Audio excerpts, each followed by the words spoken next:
홈페이지 등을 통해 본인이 지원 대상인지를 확인할 수 있습니다. 날씨입니다. 전국이 대체로 흐린 가운데 대부분 지역에 비나 눈이 조금 오겠습니다. 제주 산지에는 늦은 오후에, 강원 영서 중남부에는 저녁에 1cm 안팎의 눈이 내리겠습니다. 오늘 밤부터 내일 아침 사이 내륙 지역에 짙은 안개가 끼는 곳이 있겠습니다. 내일은 전국 대부분 지방이 맑겠지만 강원 영동과 경북 동해안, 제주도에는 가끔 구름이 많이 끼겠습니다. KBS 라디오 5시 뉴스를 마칩니다. 아나운서 남현종이었습니다. KBS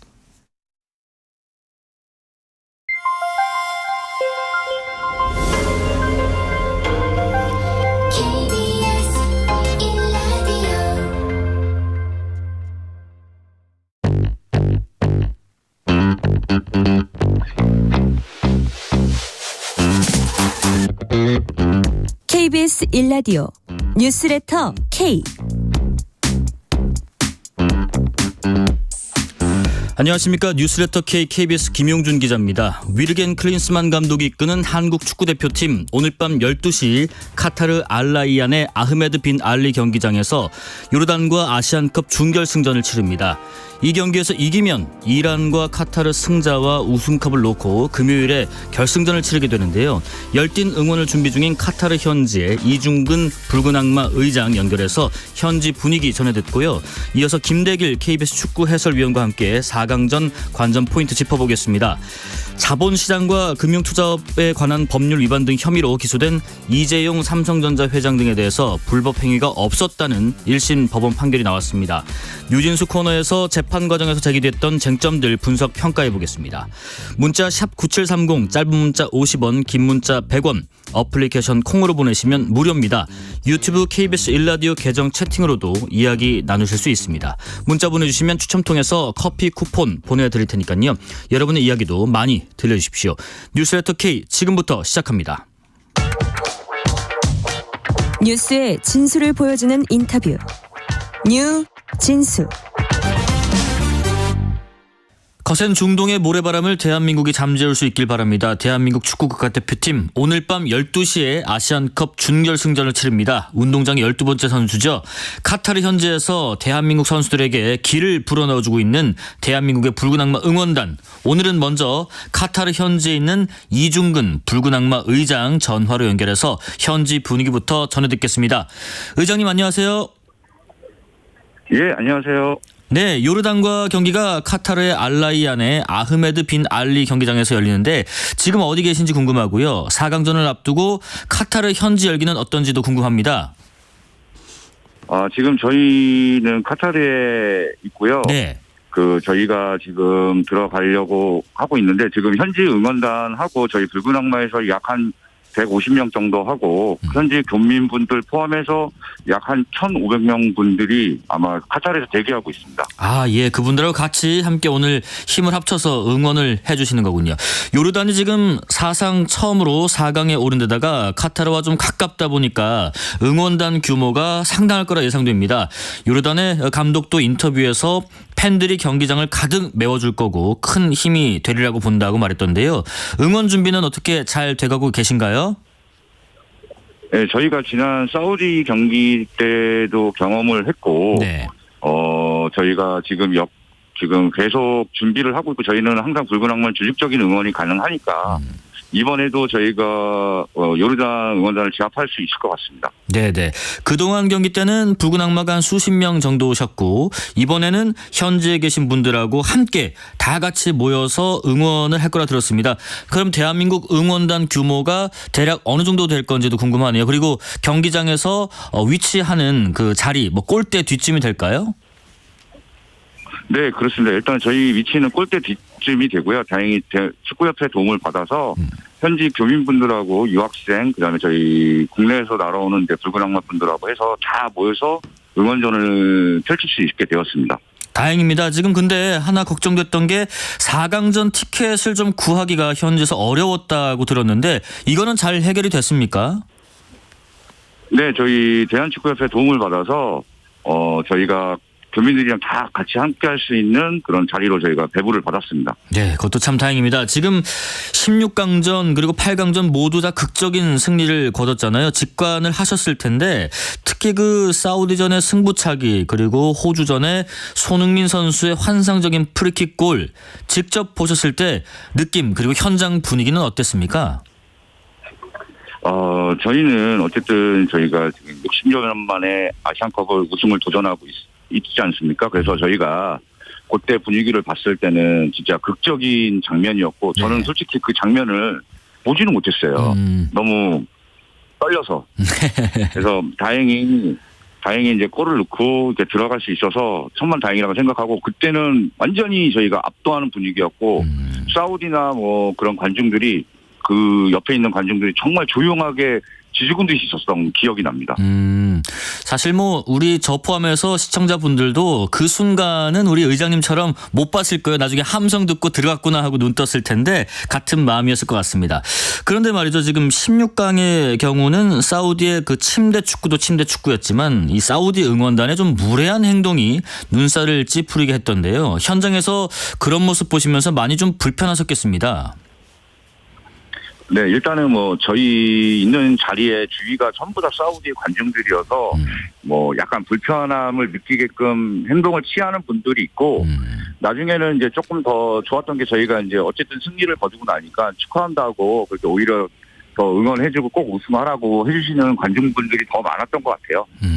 다행이네요. 요것도 하나 좀 추가로 여쭤보고 싶은 게 있는데요. 반대로 우리 대한민국 축구 팬들은 현지 방송에도 미담이 소개됐더라고요. 관중들이 다 빠져나갔는데도 우리 응원단이 관중석의 곳곳에 좀 어질러진 곳도 쓰레기 봉투로 치우는 모습도 나오고 역시 그 대한민국 응원단의 수준은 많이 다르네요.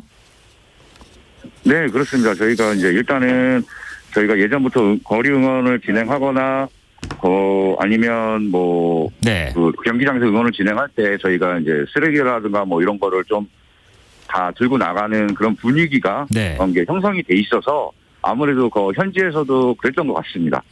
지금 의장님을 비롯해서 우리나라 응원단 분들 목이 많이 쉬셨을 것 같은데요. 그런 악조건 속에서도 일당백 응원이 가능한 그 힘의 원천은 어디서 나오시는 것 같으세요?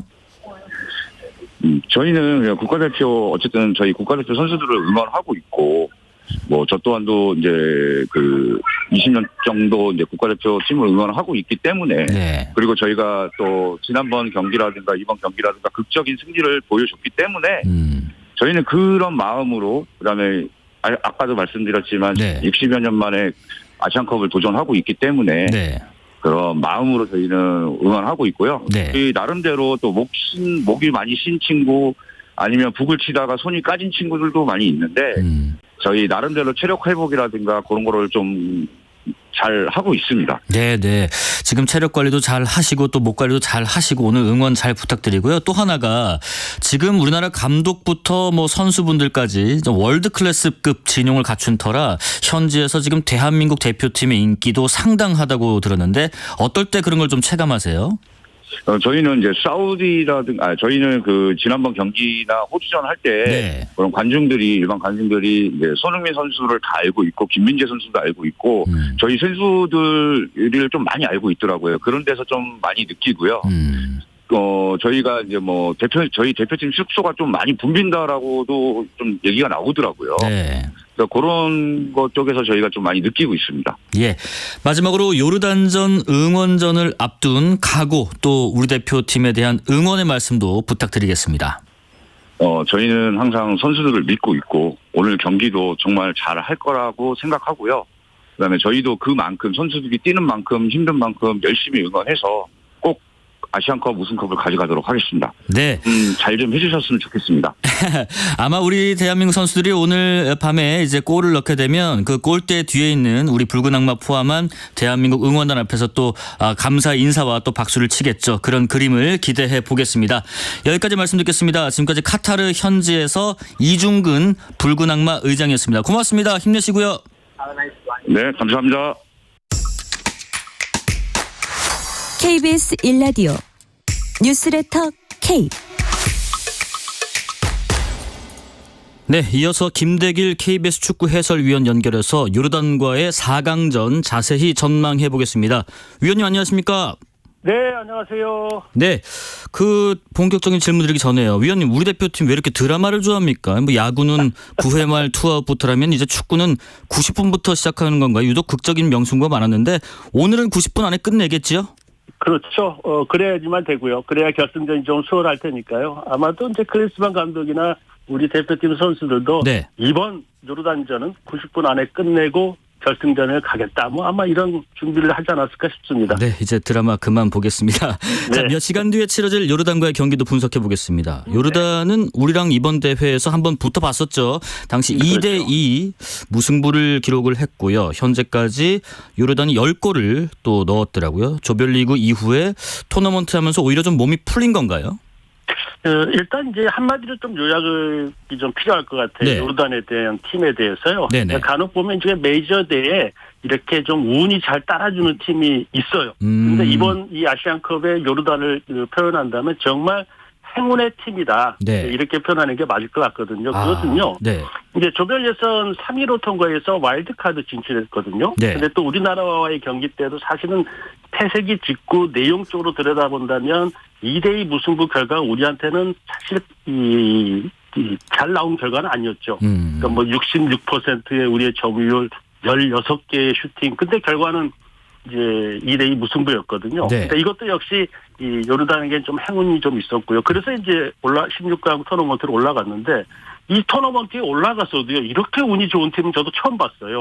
왜 그랬냐면 지금 이라크 같은 경우에도 본인들이 이기고 있고 지금 18번 후세인 선수가 네. 이 골 세레모니를 하다가 갑자기 퇴장을 당하는 바람에 지금 열세에 몰리면서 이게 역전으로 지금 이 요르단이 이기는 그런 결과를 낳았거든요. 경기 내용을 보면 요르단이 이렇게 썩 좋은 내용이 아니었어요. 퇴장 직전까지는요. 네. 그런데 상대가 퇴장 당해줌으로써 이겼고, 그다음에 또 이제 8강 타지키스탄은 이번 아시안컵 본인들 국가 입장에서는 처음 출전하는데 8강까지 올라왔었거든요. 네네. 근데 또 그 경기에서 이 타지키스탄 선수의 자책골로 인해서 4강을 올라온 거예요. 그러니까 이렇게 쭉 이렇게 리뷰를 해보면 정말 이번 대회 요르단은 행운의 팀이다. 네. 하지만 이제 특징은 있습니다. 그러니까 볼 점유율을 높게 가져가지 않는 선택을 하면서 아주 효율적인 이 공격을 하는데 이게 네. 아주 적중하고 있거든요. 그리고 지금 요르단이 전체적으로 힘을 받아 있다. 뭐 이렇게 좀 평가를 해야 될 것 같습니다. 네, 근데 아마 안타깝지만 요르단은 오늘이 행운은 여기까지일 것 같습니다. 그렇습니다. 예, 저도 예. 그렇게 생각합니다. 네. 특히 이번 대회에서 2골을 기록 중인 요르단의 공격수, 요르단의 유일한 유럽파죠. 무사 알타마리. 이 그렇죠. 선수를 어떻게 묶느냐가 중요할 것 같은데 뭐 훈련도 몰래 하고 그러더라고요. 신경이 많이 쓰이긴 쓰이긴 본데 어떻게 생각하시나요?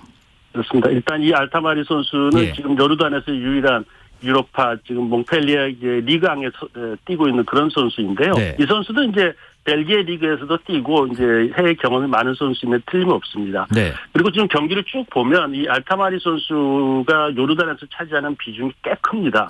우측에서 중앙을 이동하는 동선을 가지고 있으면서 상대 수비들을 상당히 괴롭히고 방어하기 힘든.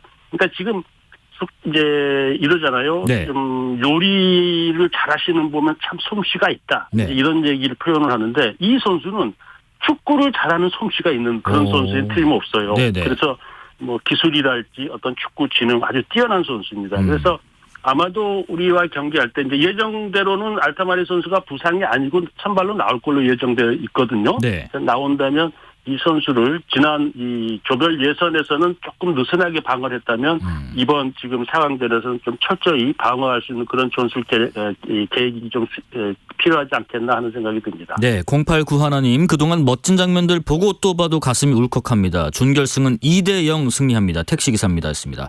택시 업무 조기에 끝내시고 축구 응원해 주시면 감사하겠습니다.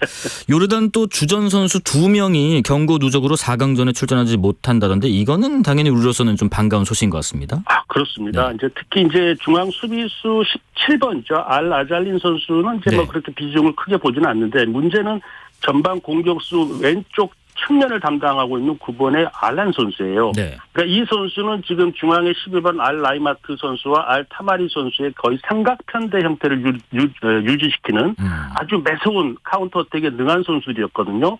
그런데 지금 이제 9번에 알란 선수가 빠짐으로써 경고 누적으로요. 그래서 다행히 우리에게는 조금 상대의 어떤 카운터택의 부담이 조금 줄어들 수도 있다. 네. 이렇게도 보여집니다. 네, 8428님, 한국이 사실 운이 많이 좋았던 것은 사실입니다. 겸허하게 최선을 또 이렇게 냉정한 평가, 그러니까 정신 바짝 차리고 하자 뭐 이 말씀이신 것 같고요. 앞서서도 잠깐 얘기 나눴지만은 클린스만 감독은 이 축구 감독이 아니라 영화 감독입니까? 왜 이렇게 네. 극적인 명승부 16강, 8강에서 많이 펼쳤는데 어쨌든 이게 끝날 때까지 끝난 게 아니다. 코칭 스태프도 아마 이런 부분에 정신력을 많이 주문해서 가능한 일이 아닌가 싶은데 어떻게 생각하세요? 그렇죠. 이제 2번으로 끝내야죠. 네. 왜 그러냐면 사실은 그 경기가 정말 극적으로 우리가 승리해서 좋은 결과를 얻었기 때문에 모든 것이 좀 가공되어지고 희화된 그런 어떤 언론 인터뷰들이 나오고 있는데요. 네. 사실 축구 경기에서는 그런 결과들을 만들어내는 자체가 조금 위험스러운 상황이에요. 네네. 왜냐하면 경기 종료 추가 시간까지 끌고 가고 승부차기 끌고 가고 이건 누가 이길지 모르는 상황이 되거든요. 그러니까 전력적으로 강한 팀 입장에서는 어쨌든 정규 시간 90분 안에 끝내고 유리한 고지에서 경기를 끌고 가는 그런 상황이 이제 생각되어지는데 네. 사실은 두 경기 이기긴 했습니다만 조금 아슬아슬한 그런 장면이어서 다행히 이제 이어서 너무 극적이었고 또 국내 팬들에게는 이야 정말 축구 재밌다 이제 이런 건 좋지만 사실 전문가들 입장에서 봤을 때는 저런 일이 다시 나와서는 안 된다. 네네. 극적인 승부보다는 아예 마무리를 90분 안에 짓는 이런 결과를 좀 가져와야 된다. 이렇게 봐야 되겠죠. 우리 대표팀 얘기 좀 더 자세히 해보겠습니다. 우리 대표팀에서는 수비의 핵심 김민재 선수가 이번에 경고 누적으로 출전을 못하게 된 점이 참 아쉽습니다만 그러면 김민재 선수의 부재, 이 센터백 자리 누가 어떻게 메워야 할지요? 참 큰일이죠. 예. 김민재 선수가 있음으로써 상대의 카운터 어택을 어느 정도 많이 방어할 수 있는 네. 이제 그런 어떤 수비 라인이었는데 이제 어쨌든 경고 누적으로 4강전은 못 나오거든요. 네네. 이제 다행스러운 것은 그동안 이제 경기를 나온 선수들이 정승현이나 김영권 선수가 있기 때문에 다행스럽긴 합니다. 만약에 선수들이 경기를 전혀 출전하지 못하고 있다가 갑자기 4강전에 나온다 하면은 이게 좀 팀 조직력이 좀 문제가 생길 텐데 네네. 다행스럽게 정승현, 김영권 선수가 나오기 때문에 큰 문제는 없어 보여요. 근데 역시 김민재 선수의 공백을 느껴질 수 있는 것은 이 상대 카운터거든요. 그럼 그걸 어떻게 수적으로 방어하겠느냐. 이것은 지난 호주전 후반전에 네. 포 리베로라는 선수를 한번 써봤거든요. 네네. 그러니까 백스리 형태인데 조금 변형시켜서 박용호 선수를 수비형 미들과 중앙 수비를 같이 넘나들게 하는 이제 그런 형태를 보여줬었는데 아마도 이번 4강전에서 이 지금 김민재 선수의 공백을 박진섭 선수나 박용호 선수를 포 리베로 형태로 써서 백포 또는 백스리 형태를 오고 가면서 상대의 카운터 어택을 좀 준비하지 않겠나 이렇게 예상할 수 있을 것 같습니다. 그 약간 다이아몬드형의 이렇게 왔다 갔다 할 수 있는 구조인가 싶기도 하고요. 그렇죠. 그러니까 중앙 수비의 그 약간의 앞에 네. 이제 박용우 선수가 있거나 박진섭 선수가 있는 거고요. 네. 이제 수비할 때는 그 선수들이 안정히 중앙으로 끼어서 들어와서 백스리 형태가 유지가 되면서 카운터 어택을 방어하는 이제 이런 형태라고 보시면 될 것 같습니다. 네, 또 하나가 지금 체력 소모도 걱정인데 지금 16강전, 8강전 모두 연장전을 치른 우리 선수들이 얼마나 체력을 회복했을까 관건인데 지금 우리 선수들은 휴식도 좀 반납하고 회복 훈련을 했다고 하더라고요. 그게 그냥 쉬면 되레 근육이 지쳐가지고 좀 그랬겠지 싶은데 어쨌든 체력전을 대비해서 교체 명단도 잘 활용을 해야겠지요. 그렇습니다. 예. 그러니까 지금 이제 아마 우리 선수들은 많은 경험이 있기 때문에 어떤 휴식을 취해야지만이 빨리 회복된다는 걸 알겠죠. 그러니까 완전히 그냥 뭐 누워서 이렇게 쉬는 것보다는 조금 더 적극적인 휴식의 회복 속도를 빠르게 가져간다는 거거든요. 네네. 그 대신 이제 분명한 것은 체력적 부담이 있는 건 사실이에요. 그래서 지금 다른 팀들에 비해서 지금 60분을 더 뛰었고 더 승부 차이까지 했기 때문에 더 뛰었단 말이죠. 예. 근데 지금 만약에 요르단전에 또 한 번 이제 연장을 간다면 다른 팀에 비해서 한 경기를 더 하는 결과처럼 돼버려요. 그렇죠. 90분을 더 뛰어야 되니까요. 벌써 240분 뛴 거니까요. 그렇죠. 예. 이건 상당히 좀 조심해야 되겠고요. 일단 이제 크리스만 감독도 알 거예요. 벤치에서 철저히 보고 그동안 이제 경기에 나왔던 선수 이 정우영 선수랄지요. 지금 이 조규성, 양현중, 김진수 선수가 회복됐다면 들어올 수도 있고요. 또 홍현석 선수의 미들, 이런 선수들을 조금 후반전쯤에 조금 투입해서 이 체력적인 어떤 보완을 해주는 네. 아마 그런 생각을 할 수도 있지 않겠나 이제 그렇게 보여집니다. 지금 8강전 생각해보면 후반에 투입됐던 그 미드필더 양현준 선수의 그 어떤 저돌적인 돌파가 참 눈에 띄었던데 이번에 요르단전에서도 이런 어떤 기동력을 갖춘 선수 기용 그러니까 이제 조커 카드는 언제쯤 내는 게 좋을지 궁금합니다. 일단 뭐 전반 초반에 바꾸지는 않겠죠. 그러니까 후반전 들어가서 전술적 변형을 가져왔을 때 이제 필요할 것 같거든요. 네. 그것은 뭐냐면 이 양현준 선수를 투입한 시기가 보면 이제 호주전 후반전이었는데요.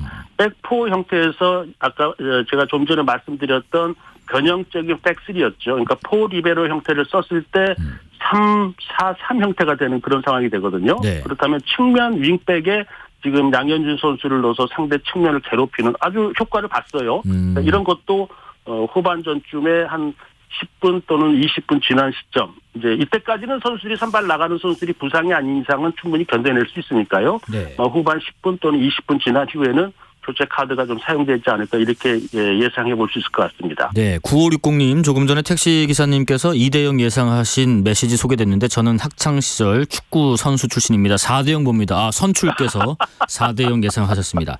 자, 그리고 위원님 특히 네. 이제 우리 팀의 경우는 이번에 전방에 원톱을 세울지 아니면 투톱을 세울지 그런 감독의 전술적인 변화도 궁금한데 전망을 해보신다면요? 일단 이제 당초에는 조규성 선수가 네. 뭐 컨디션이 좋고 역할을 해줬으면 끝까지 조규성 선수를 밀고 나갔을 건데 사실 조규성 선수의 컨디션이 많이 떨어진 것 같아요. 예. 그래서 지금 이제 그 부분을 좀 고민하지 않을까 싶어요. 클린스만 감독이요. 그래서 뭐 황희찬 선수를 전방에 넣고 지금 손흥민 선수 약간 섀도우 역할. 근데 지금 황희찬 선수 같은 경우는 아주 정확한 중앙 공격수는 아니에요. 본인이 좋아하는 공간은 왼쪽 측면이거든요. 네네. 그렇다면 왼쪽 측면으로 빠져나가면 손흥민 선수가 중앙으로 끼어들어오고 뭐 이런 어떤 로테이션을 통해서 중앙 이 공격수를 좀 메꾸지 않겠나. 그리고 있다가 아마 조기성 선수에게도 후반전쯤에는 아마 클린스만 감독은 기회를 줄 수 있지 않겠나 이제 이렇게 보여집니다. 네, 말씀하신 것처럼 조규성 선수에 대한 활용법을 어떻게 할 것인가도 굉장히 중요할 것 같은데 이번 그렇죠. 대회에서 조규성 선수가 보니까 가장 많은 찬스를 기록했지만은 골은 5경기 한 골로 승률은 그렇게 높진 않은 것 같은데 그러니까 선발 대신에 사우디전에서 조커로 투입돼서 골을 넣었잖아요. 이번에도 그렇죠. 좀 그렇게 하는 게 바람직할 것 같다는 말씀이신가 보네요. 그렇습니다. 아마 그렇게 예상되어져요. 그러니까 조규성 선수를 네. 전반 선발로 넣었을 때 상대 수비와 지속적으로 체력적인 어떤 싸움을 함으로써 부담 가지면 지금 조규성 선수가 움직임을 보면 예전처럼 컨디션이 팍 끌어올라와 있지 않아 보이거든요. 이럴 때 전반 선발 라인으로 들어가게 되면 이제 조규성 선수 좀 부담스럽기 때문에 상대가 체력적으로 조금 문제가 생긴 후반전쯤에 들어가서 본인이 뭔가 결정을 짓는 아마 이런 수순이 훨씬 더 좋지 않을까 싶습니다. 아, 네네. 그리고 또 하나가 그 미드필더 라인인데요. 지난 그 조별리그 요르단전에서는 이 라인이 좀 너무 비어 있는 것 같아서 우리 팀이 세컨볼을 잡지 못하는 경우가 좀 많은 것 같은데 이런 부분들도 좀 보완을 해야겠지요. 그 보완해야 됩니다. 예. 지금 계속 그 문제가 노출되고 있어요. 네. 이제 그것은 클린스만 감독의 전술적 자체가 공격적인 형태의 이 전술을 쓰고 있는 건 맞아요. 근데 너무 많은 공격 숫자를 상대 진영에 들어가다 보니까 거기서 1차 저지가 안 돼서 미들 쪽으로 공이 빠져나오면 네. 그때부터는 우리 후방 수비에게 이 수비력 부담이 확 밀려오게 돼 있거든요. 그래서 카운터를 맞고 지금 조별 예선 지금까지 매 경기 실점을 하고 있는 그런 결과인데 어쨌든 적절한 밸런스 공격 숫자의 밸런스를 잘 맞춰서 미들 공간이 비어 있지 않게 그러니까 최전방에서의 공격수들이 공격적인 압박을 했는데 그게 탈압박이 돼서 빠져나와도 미드필드 쪽에서 한 번 더 방어를 하고 후방 쪽에 밀려오는 수비 부담을 조금 줄여야 되는 네. 그래야지만이 우리가 실점하지 않고 이길 수 있지 않겠나 이렇게 보여집니다. 자, 여기서 잠깐 또 다른 4강전 얘기도 해볼게요. 이번에 아시안컵은 중동 모래바람이 아주 거센 것 같습니다. 우리나라만 지금 4강까지 살아남은 유일한 비중동 국가던데요. 일본을 누르고 올라온 카타르와 이란과의 4강전은 또 어떻게 예상하시는지요? 이란이 이길 가능성이 높죠. 그렇죠. 왜냐하면 네. 지금 이제 이란의 어떤 전력 자체가 이 사실은 아시아에 편입돼 있습니다만 이란의 전체적인 선수들 구성이나 이 피지컬 자체는 역시 유럽 스타일이에요. 네. 그래서 사실 우리도 하기가 버겁습니다. 이 이란을 상대로 한다면요. 근데 네. 일본이 저는 사실 이기고 올라왔지 않았습니다만 결과적으로는 그 8강전에서는 이란의 벽을 넘지 못했거든요. 그렇잖아요. 그것은 결국 아주 격한 이 몸싸움 또 체력전 이런 것들을 일본이 견뎌내지 못했어요. 볼 점유율도 이란이 훨씬 더 많이 가져가는 그런 상황이었거든요. 네. 근데 이제 단지 변수가 있다면 네. 이제 카타르의 홈이라는 거예요. 이것이 어찌 보면은 또 카타르에게도 조금 어드밴티지가 있지 않겠나. 하지만 객관적인 전체적인 전력으로 봤을 때는 역시 이란이 이길 가능성이 높다 이렇게 봐야 됩니다. 네, 물론 오늘 경기에 충실해서 일단 이겨야겠지만 조금 더 생각해 보면 우리가 결승에 올라갔을 때 가정했을 때 이란이 조금 더 올라올 가능성이 크다고 보면 지금 10승 10무 13패인가요? 정말 많이 붙었고 비등비등하지만 숙적입니다. 이란은 여전히 우리에게는 좀 부담스러운 존재인 것 같은데 자 보셨을 때 홈 어드밴티지가 있는 카타르 아니면 난적이자 숙적인 이란 어느 팀이 올라오는 게 좀 더 나을까요? 카타르가 올라오는 게 낫죠. 그렇겠죠. 그렇죠. 그러니까 카타르에게 역대 전적을 하면 우리가 이제 앞서 있는 것도 사실이고 네. 전체적인 이 축구 내용을 보면 이란은 상대하기가 매우 껄끄러운 그런 어떤 전술적인 상황 또 개인 능력들을 가지고 있고요. 네. 카타르는 사실 우리 팀이 지금 선발 라인업이 빠지지 않고 잘 구성만 된다면 제가 봤을 때는 2골 차 이상도 날 수 있는 그런 전력이라고 보여지거든요. 근데 이란은 예상하기가 어려워요. 네. 그래서 제가 봤을 때는 홈팀인 카타르가 이기고 올라와서 결승전에서 우리한테 만나서 한 2골 정도 뭐 이렇게 수순이 됐으면 좋지 않을까. 저 개인적인 생각입니다. 네. 어쨌든 이번 오늘 경기는 우리나라가 그 요르단에게 선제골을 먼저 넣고 우리가 90분 안에 끝내는 게 중요할 텐데 뭐 시간적으로만 봤을 때는 전반전 이때쯤에는 선제골이 좀 나와야 우리가 좀 수월하게 갈 수 있다. 언제쯤 낭보가 들리면 좋을까요? 그냥 한 25분 이내에는 나와야 되거든요. 그 안에는 좀 결판내야 그렇죠. 된다. 예. 그래야 우리가 경기를 쉽게 끌고 갈 수 있고 지금 요르단을 급하게 만들 수가 있는데 만약에 이게 전반전에 득점하지 못하고 후반전에 밀려가면 요르단은 분명히 그래요. 우리와의 경기 역대 전적을 한 번도 요르단은 무승부는 한 3번 있는데 이겨보지를 못했어요. 네. 그러니까 요르단의 전술은 그걸 거예요. 끝까지 물고 늘어져서 뭐 연장까지 끌고 가서 안 되면 승부 차이까지 가겠다. 이제 이게 지금 요르단의 생각일 건데 우리가 거기에 말리면 안 되거든요. 그래서 네. 전반 한 25분 정도 이내에 뭔가 선취 득점을 빨리 결정 짓고 경기를 유리하게 끌고 나가면서 요르단이 끌려 나오길 바래서 또 손흥민 선수나 이강인, 황희찬 선수가 또 골을 넣고 네. 연속되어져서 상대를 두들기는 이런 상황에 이 경기가 진행되면 좀 수월하지 않을까 싶습니다. 네. 마지막으로 지난 인터뷰에서도 해설위원님께서 힘차게 또 응원해 주셨기 때문에 힘이 많이 났었거든요. 이번에도 네. 우리 대표팀을 향한 응원의 메시지 들으면서 마무리해 보겠습니다. 네.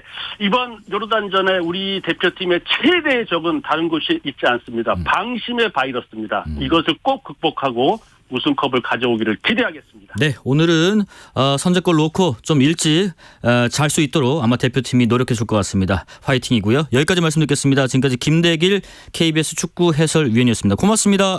네, 감사합니다. 네, 실시간 교통정보 알아보겠습니다. 교통정보센터 김민혜 리포터 나와주세요. 네, 시각 교통 정보입니다. 퇴근 시간이 다가오면서 고속도로 이동량 빠르게 늘고 있습니다. 경부고속도로 서울 방향으로 오산 부근 더지나 기흥에서 수원 사이로 각각 정체되고 있고요. 양재에서 한남까지는 9km 정체입니다. 제 경인고속도로 성남 방향은 인천 시점에서 남동까지 8km 정체되고 있고요. 인천 쪽으로는 산막에서 광명터널 사이로 차가 많습니다. 이후 서창 분기점에서 남동 사이로도 주춤하고요. 중부고속도로 하남 방향은 대소 분기점 부근 2차로와 갓길에서 고장난 대형 화물차를 처리하고 있어서 주의하셔야겠습니다. 영동고속도로 인천 방향으로는 동수원에서 부곡까지 10km 정체되고 있고요. 군포에서 반월 터널 사이로도 막힙니다. 이후 군자 요금소에서 월곡 분기점 사이로도 더디게 지나고 있고요. 서해안고속도로 서울 방향은 서평택 분기점에서 화성휴게소까지 10km 정체입니다. 지금까지 KBS 교통정보센터였습니다. 퇴근길, 당신과 함께 읽는 세상 이야기. KBS 1라디오 뉴스레터 K.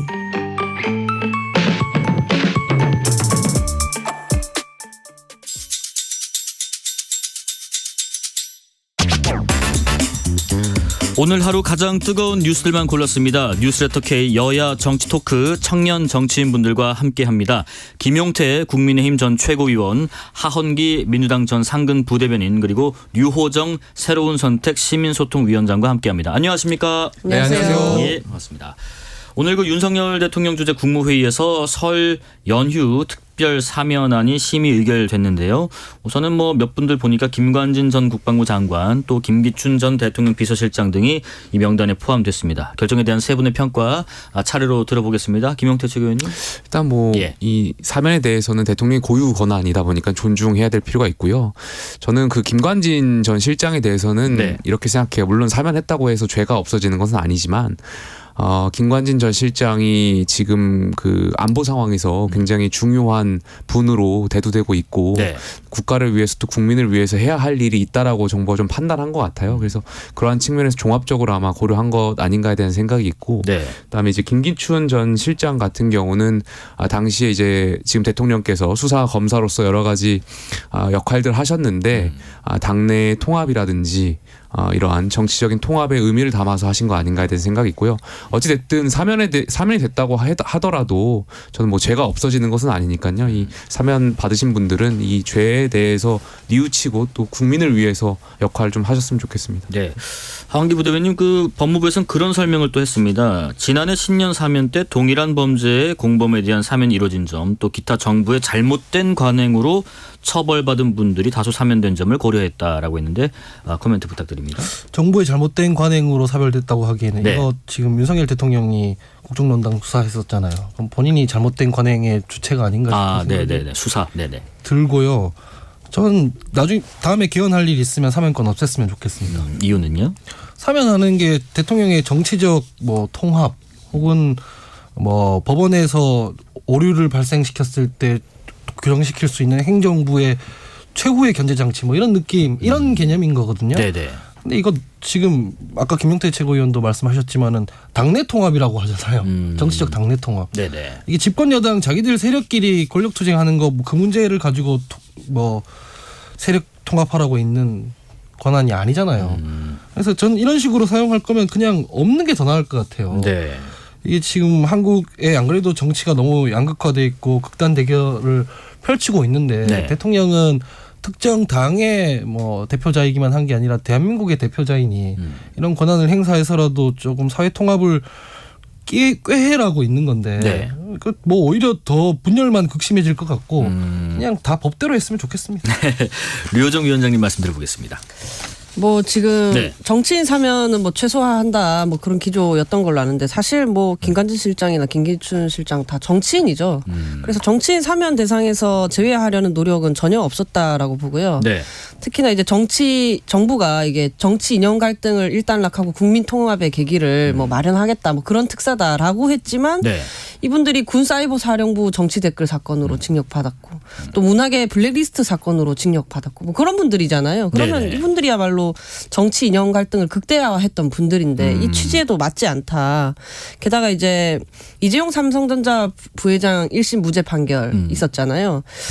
법원의 판단도 존중해야 하고 대통령 사면권도 존중해야 하는 건 맞는데 이런 풍경들을 보고 있노라면 아마 국민들 눈에는 유전 무죄, 유권 무죄 뭐 이런 식으로 비치지 않을지 그런 것들이 좀 참 속상했습니다. 당시 부회장, 지금은 회장 말씀하셨고, 지금 블랙리스트 사건으로 김기춘 전 비서실장과 재판을 받았던 그 조윤선 전 그 정무수석은 이 명단에서 없었고요. 또 야권 인사인 김경수 전 지사도 없었습니다. 이 부분에 대해서는 어떻게 생각하시는지 우리 하헌기 부대님 말씀 먼저 들어볼까요? 제가 방금 말씀드렸던 게 그런 거예요. 이게 사면권이라는 게 이 정치적 통합, 사회 통합을 위한 거라면은 균형을 최소한 맞춰야 되잖아요. 근데 지금 그런 말씀하신 분들에 대한 건 아예 고려도 안 돼 있는 것이고 뭐 잘못된 관행으로 인해 뭐 처벌받은 사람들이라고 하면 전 김경수 지사도 마찬가지라고 생각을 해요. 영업 방해라고 해서 2년 정도 구속이 됐었는데 그 이후에 이 정부에서 가석방 시켜준 거 아니에요. 근데 거기에 대한 권한은 없고 자기 진영 사람들한테 이건 무슨 전리품 나눠주듯이 하는 게 이게 말이 되는가 싶고 그래서 외국에서도 보면은 이런 식으로 트럼프를 제외하면 이런 식으로 사면권 남용은 안 해요. 근데 말씀하신 것처럼 이게 뭐 대통령의 헌법적 고유 권한이니 지금 당장 왈가왈부할 수는 없는 것이고 우리가 진짜 이게 이 제도가 대한민국에서 현실에 맞게 취지에 맞게 사용되는지를 좀 논의해보고 걷어내는 노력을 할 필요가 있어 보여요. 저는 이런 식으로 하면은 다음에 집권하는 사람들도 하나의 사례가 되는 거거든요. 네. 너네 집권했을 때도 이랬으니까 우리도 뭐가 문제냐 이렇게 될 거란 말이에요. 근데 그런 식으로 치고받아가지고 분열만 가속화하고 법에 만인의 평등해야 할 법이 진짜 만 명한테만 평등하게 작동시키도록 할 거면 네. 이런 제도는 없어지는 게 나을 것 같습니다. 사면복권에 대한 어떤 근본적인 취지를 한번 생각해보자는 말씀이신 것 같고요. 혹시 두 분, 제가 언급했던 이 두 분을 대표로 들었지만은 명단에서 제외된 것에 대해서 혹시 의견 있으신지?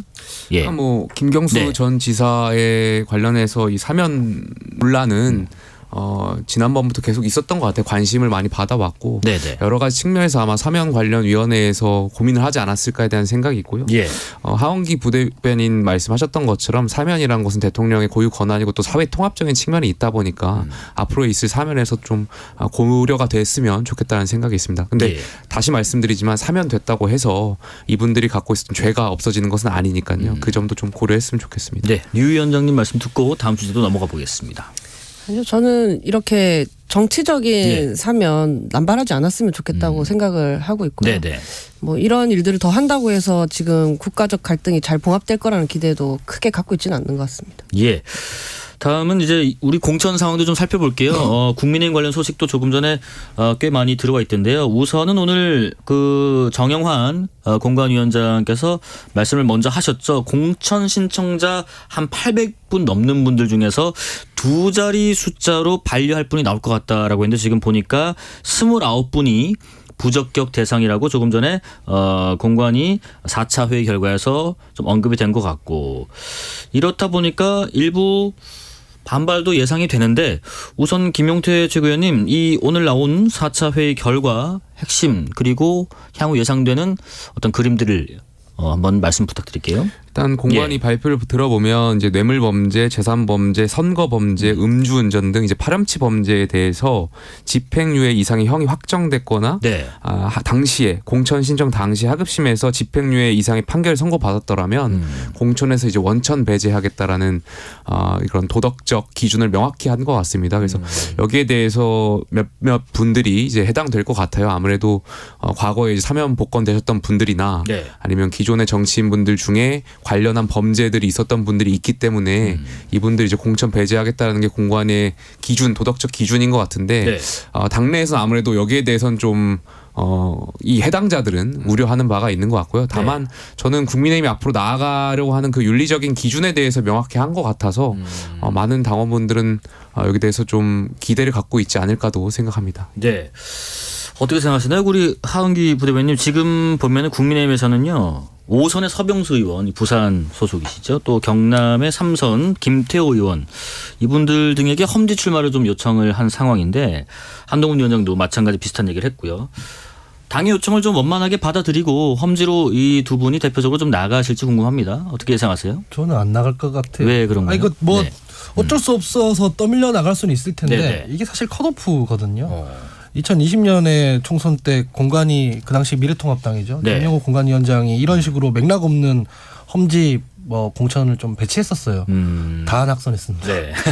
너무 당연한 게 홍준표 시장이 말하잖아요. 콜로라도 의원을 워싱턴 갖다 놓으면 그게 정치가 되겠냐, 선거가 되겠냐라고 하는 건데 네. 지금 당장 5선, 3선 한 지역에서 했던 사람들이 험지 간다고 해서 뭔가 빌드업이 되는 게 아니에요. 네. 이를테면 서병수 의원이나 김태호 의원 같은 분들이 수도권으로 온다 치면 수도권 유권자들이 과연 좋아할까요? 그런 문제도 있는 거거든요.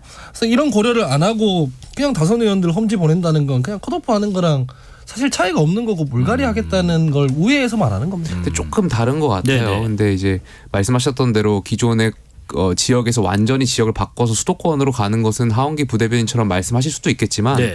지금 당에서 논의되는 것에 따르면 서병수 의원 같은 경우 이제 부산시장을 과거에 하셨다 보니까 부산 지역에서 아마 고민을 하시는 것 같고 김태호 의원도 마찬가지인 것 같아요. 경남 지사를 하셨다 보니까 이제 경남 지역에서 이제 어떤 고민을 하시는 것 같은데 명분 있다고 부산에서의 어떤 다른 지역구, 예예 뭐 여러 가지 경남에서의 고민하는 것 어떤 같아요. 다른 곳. 네, 뭐 물론 이제 야당에서는 컷오프다 이렇게 비판하실 수도 있겠지만 어쨌든 이분들이 당과 사전에 아마 교감이 있지 않았을까에 대한 생각이 있고 네. 그 교감 과정이 중진으로서의 희생하는 측면도 있을 거고 정말 선당 후사의 관점에서 당과 국민을 위해서 하는 결정일 수도 있으니까 이것을 너무 또 컷오프라고 비판만 할 수 없지 않나 이렇게 생각해요. 저는 당의 후배로서 만약에 물론 이제 지역구 선택에 있어서는 중진 의원분들의 선택이 가장 중요하지만요. 만약에 또 그런 선택을 해주신다면 전 당의 후배로서는 굉장히 감사한 마음을 가지고 있죠. 비판하는 건 전혀 아니고 그냥 제 생각을 말씀드리는 거라고. 당 국민의힘에서 뭐 다선 의원들 험지 보내고 이런 거는 제가 비판할 계제가 전혀 안 되는데 지난번 총선 때 보면은 뭐 퓨처스 뭐 클럽인가요? 그 왜 젊은 사람들 모아가지고 험지에 다 내몰아 버렸거든요. 김재섭, 뭐 퓨처 벨트, 예, 뭐 청년 벨트, 퓨처 메이트, 퓨처 메이커, 김병민, 김재섭 뭐 이런 사람들, 저도 퓨처 메이커였어요. 예, 그런 짓 하는 것보다는 이게 그래도 훨씬 낫죠. 그래도 다선 의원들 이렇게 험지에 밀어 넘어뜨려 버리는 게 훨씬 낫다라고 생각해서 비판은 아닙니다. 위원장님 또 우리 그 정영환 공관위원장이요. 호남은 8곳인가 접수를 또 다시 받아야 될 것 같다는 부연도 하더라고요. 지금 우리 여당의 공천 상황 어떻게 좀 평가하고 계신지요? 사실 뭐 네. 자발적으로 험지 출마하면 그건 뭐 미덕인 건 사실인데 그게 총선 전략이 될 수 있을지는 모르겠어요. 그러니까 뭐 영남이든 호남이든 간에 네. 당선 가능성 있는 지역에 누구를 공천하느냐 그게 더 중요하죠. 이게 험지로 다 쫓아낸 다음에 뭐 그다음에 이제 여기 뭐 검사 출신의 누군가들이 온다라고 하면 뭐 미덕을 이렇게 빙자해서 사실 그냥 대통령의 어떤 호위무사를 늘리기 위해서 네. 공천하려는 셈이 없구나라고 다들 생각할 거잖아요. 그러면 국민들께서 보시기에 감동적인 상황은 아닌 거죠. 차라리 그런 자리에 뭐 이렇게 퓨처스 청년 정치인들을 공천한다든지 뭐 납득 가능한 어떤 전문가들을 공천한다든지 지역에 헌신할 그러니까 납득 가능한 분들을 공천할 예정이라면 네. 다들 인정하겠지만 그런 게 아니라면 사실 그냥 아리송한 상황인 거죠 지금. 민주당 상황도 보겠습니다. 민주당 공관위는 오늘 1차 경선 단수 지역 모두 36곳을 발표했던데 임혁백 민주당 공관위원장이요. 1차 공천에서 배제된 인사들에게 윤석열 검찰 정권 탄생의 원인을 제공한 이들이 책임 있는 자세를 보이라고 했습니다. 하원기 부위원장, 이거 무슨 얘기인지요? 전혀 모르겠습니다. 네. 윤석열 검찰 정권 탄생의 원인을 제공한 책임자들이 민주당에서 자유로운 사람이 누가 책임 있는 있는지. 자세를 보이라. 누가 자유로운 거기서 자유로운지 모르겠어요. 네네. 지금 민주당 인사들이 다 공동의 책임이 있는 거 아닌가요? 이거 막 굳이 정치적으로 해석하면은 전 정권 사람들을 겨냥했겠죠. 전 정권 사람들뿐만 아니라 민주당이 전부 다 그 당시에 우리는 원팀이다, 친문이다, 뭐 이러고 다녔잖아요. 그래서 그렇게 이렇게 두루뭉술하게 계파 갈등이나 분열적 얘기를 하는 것은 별로 바람직하지 못한 것 같아요. 저는 오히려 이 부분이 더 분열을 부추길 수 있는 멘트였다. 그럼요. 예. 임혁백 공관위원장은 물론 책임이 없지만. 예. 소위 조국 사태 때 그 뭐 비판한 사람이 누가 있습니까 사실은. 네네. 추윤 갈등 때 전부 다 윤석열 대통령 그 당시 검찰총장 찍어내자고만 얘기했지. 이거 대통령한테 제대로 정리하십시오 말한 사람이 누가 있습니까? 네. 그래서 사실은 이런 얘기하는 게 저한테는 무책임하게 들려요. 이거 다 공동의 책임이 있는 것이고 네. 국민들은 민주당의 특정 계파를 탄핵한 게 아니라 그냥 민주당 자체를 심판한 거잖아요. 근데 한 번도 성찰한 적이 없으니까 공천 시즌 와가지고 이거 남 탓하는데 써먹고 있는 거 아니냐라는 생각이 듭니다. 다음 주제로 넘어가 보겠습니다. 특히 류호정 위원장님께 좀 여쭤보고 싶은 부분이 제3지대 상황인데요. 우선에 금태섭 새로운 선택 공동대표께서 오늘 서울 종로 지역구에 출마한다고 했습니다. 기자회견 현장 목소리 잠깐 듣고 이야기 이어가겠습니다. 지역 연고가 없는 노무현, 이명박, 대통령을 길러낸 것도 다름 아닌 종로입니다. 진보의 촛불과 보수의 태극기를 모두 품은 것도 다름 아닌 종로입니다. 종로는 그 누구의 텃밭도 아닙니다. 여기에서만큼은 진보도 어색하지 않고 보수도 어색하지 않습니다. 그렇기 때문에 종로는 지겨운 양당 체제를 뛰어넘는 새로운 도약대에 걸맞은 곳입니다. 네, 한번 들어봤고요. 류 위원장님 지금 금태섭 대표께서 종로 출마 선언하기 전에 혹시 위원장님하고 어떤 말씀 나누신 게 있으신가요?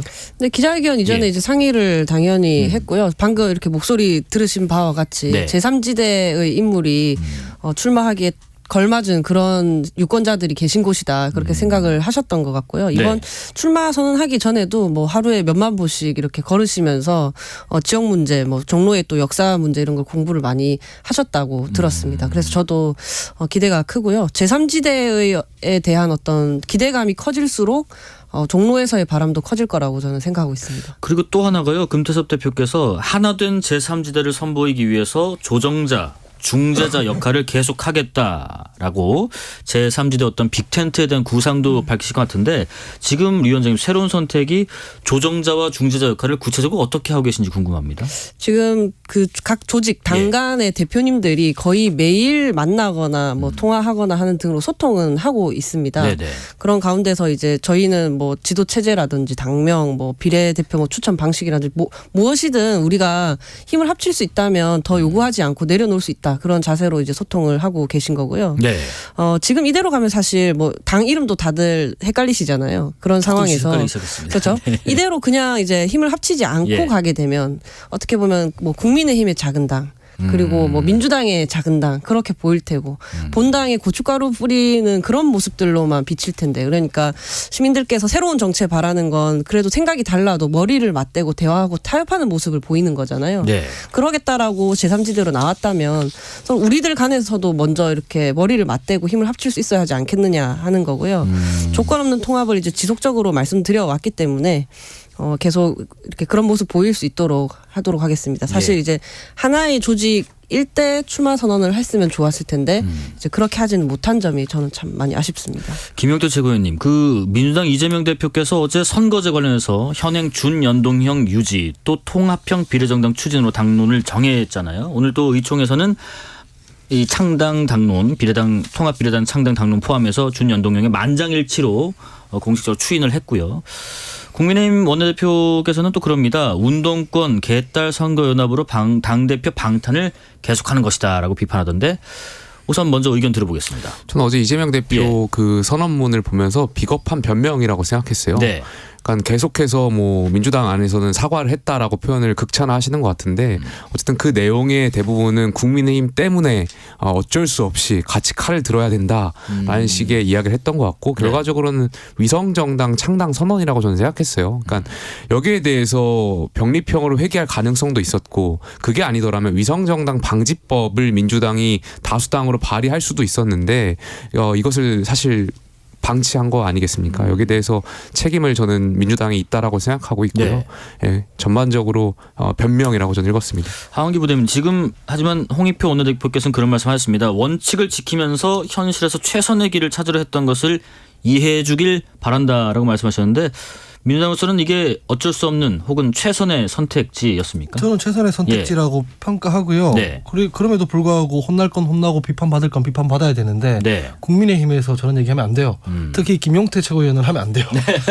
김용태 최고위원 저랑 한 1년 가까이 정치개혁 2050이라는 그룹 만들어서 선거법 개혁하려고 활동을 했었습니다. 그러니까 기억하시겠지만 작년 초에 여야에서 120명 의원이 모여서 초당적 정치개혁 의원 모임 만들어서 좀 이 표의 등가성이 보장되는 다양성이 보장되는 선거제 개혁을 하겠다 이렇게 약속을 했고 거기 보면은 국민의힘에서도 당연히 책임 있는 분들이 많이 있었어요. 무슨 약속을 지켰습니까? 아무 약속도 안 지켰고 중간에 당대표가 갑자기 의원 정수 줄이겠다는 이런 반정치적인 얘기는 하고 그랬었거든요. 당연히 그 사실 위성정당 방지법이라는 거는 불가능해요. 법으로는 못 막습니다. 이를테면 민주당에서 위성정당을 안 만들어도 그냥 민주당에서 나간 사람들 혹은 뭐 송영길 대표 같은 분들이 예를 들면 난 민주당이랑 상관없이 당 만들 거야. 그거 어떻게 막습니까? 법으로. 불가능하거든요. 그러면은 양당이 책임 있는 자세로 그냥 법의 취지에 맞춰서 공천하고 법의 취지에 맞춰서 선거를 치르는 것밖에 없어요. 근데 안 하시잖아요. 안 하시는데 이걸 가지고 뭐 운동권 개딸 선거연합 심지어는 지금 이미 합의도 되기 전에 이거 발표도 되기 전에 이미 위성정당을 만들어놨어요. 창준이를. 근데 뭐 제 사견하고 좀 다른데 국민의힘은 4년 전에도 병립형이라는 당론이 있었고 계속해서 여기에 대해서도 병립형이라는 입장이 있었기 때문에 그렇게 할 수밖에 없다라는 말씀 좀 드리고 싶고요. 근데 그럼 민주당은 안 하면 되잖아요. 민주당 왜 똑같이 그런 꼼수 야합을 하겠다면서 똑같이 따라오는 거예요. 아니, 그러니까 저는 결과적으로 여기에 대해서 서로가 선의를 가지고 안 하면 된다라고 하는데 현실 정치에서 그게 좀 어려운 측면이 있고 그렇다면 사실 위성정당 방지법이라든지 이런 걸 하든지 그게 아니면 병립형으로 회귀해서 그 이재명 대표가 말씀하시는 그 민주연합 민주당으로 다 모시면 되잖아요. 그래서 병립형을 해서 그분들을 민주당의 비례로 선택을 해서 국민들께 평가받는 제도도 있는데 그런 선택을 할 수도 있었던 거고 사실 예, 이재명 대표도 마지막까지 고민을 하셨던 거잖아요. 자, 류호정 위원장님의 의견도 좀 들어보겠습니다. 이 얘기까지 포함해서요. 한동훈 위원장이 이렇게 또 꼬집었습니다. 위성정당 출연으로 김의겸 민주당 의원, 최강욱 전 의원 같은 사람들이 의원이 됐다라는 이야기도 했는데요. 전반적으로 한번 평가해 주시죠. 뭐 예. 사고 치는 의원들은 꼭 비례대표에만 있지는 않다고 저는 생각을 하고요. 네, 정치인들이 다 같이 잘해야 되는 문제인 거고. 예. 민주당의 문제는 약속을 했었다는 거죠. 사실 뭐 정치라는 게 뭐 명분과 실리 중간 어디쯤에서 뭐 행하는 거다라고 말씀들을 많이 하시는데 네. 민주당은 비례 위성 정당을 다시는 만들지 않겠다는 약속을 여러 번 했습니다. 토론에 나서도 하고요. 뭐 주요 정치인들도 그런 말 계속 하고요.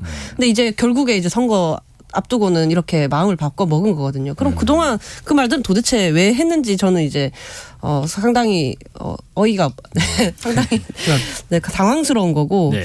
심지어 이제 본인들이 주도하겠다라고 선언식이나 한 거잖아요. 주도하겠다라고 했고 맏형이라고 했습니다. 맏형이 있다면 밑에 뭐 동생들 있다는 뜻인 거잖아요. 그러면 이제 그 민주당 왼쪽의 본인이 더 진보 정당이라고 주장했던 군소 진보 정당들 예. 위성 정당 비판했으면서도 은근슬쩍 환영에 가까운 메시지들 내고 있죠.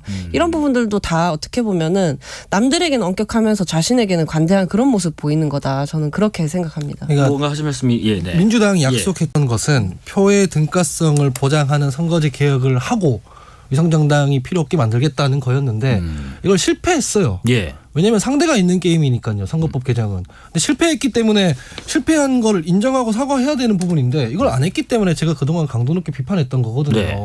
그래서 사실상 위성정당 안 만드는 게 제일 나은 방법이죠. 근데 위성정당 안 만들어도 조국신당, 연길신당, 자매정당 나오면 어차피 똑같아진단 말이에요. 방금 비판했던 그 김의겸, 최강욱 의원들은 위성정당이 아니었어요. 민주당에. 그냥 자기들끼리 만든 정당이지. 네. 그런 일로 어차피 정치권이 혼탁해진다면 자기들이 주도권을 갖고 책임을 지겠다는 자세라고 이해하는 게 맞지 않나 싶습니다. 네, 여기까지 말씀 듣겠습니다. 지금까지 김용태 국민의힘 전 최고위원, 하헌기 민주당 전 상금 부대변인, 또 류호정 새로운 선택 시민소통위원장이었습니다. 고맙습니다. 감사합니다. 6시에 2부 이어가겠습니다.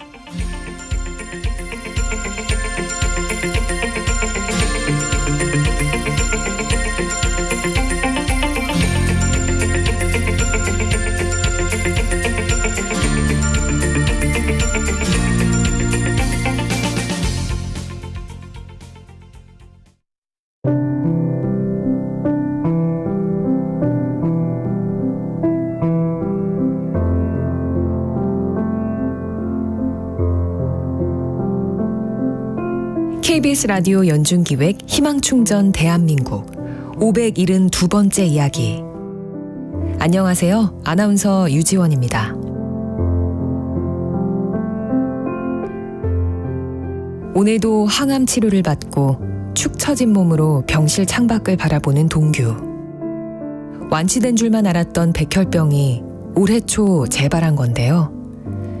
이런 아픈 동규 곁을 지키는 건 할머니뿐입니다. 어릴 적 세상을 떠난 아빠와 집을 나간 후 연락이 끊긴 엄마. 어려운 환경 속 병마와 싸우는 동규를 볼 때마다 할머니의 가슴은 타들어만 가는데요. 할머니 역시 뇌출혈과 심장병을 앓고 있어 위태로운 일상을 보내고 있는 두 사람. 쌓여가는 병원비와 앞으로의 시간들이 막막하기만 합니다.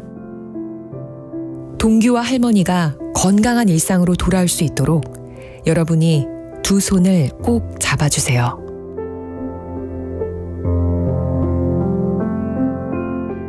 여러분의 따뜻한 손길이 희망의 빛이 됩니다. ARS 060-700-1580 060-700-1580 한 통화 3,000원으로 희망을 선물해주세요. KBS 라디오 연중기획 희망충전 대한민국은 초록우산 어린이재단, 인탑스 주식회사, 그리고 청취자 여러분과 함께합니다. ARS 060-700-1580 한 통화 3,000원입니다.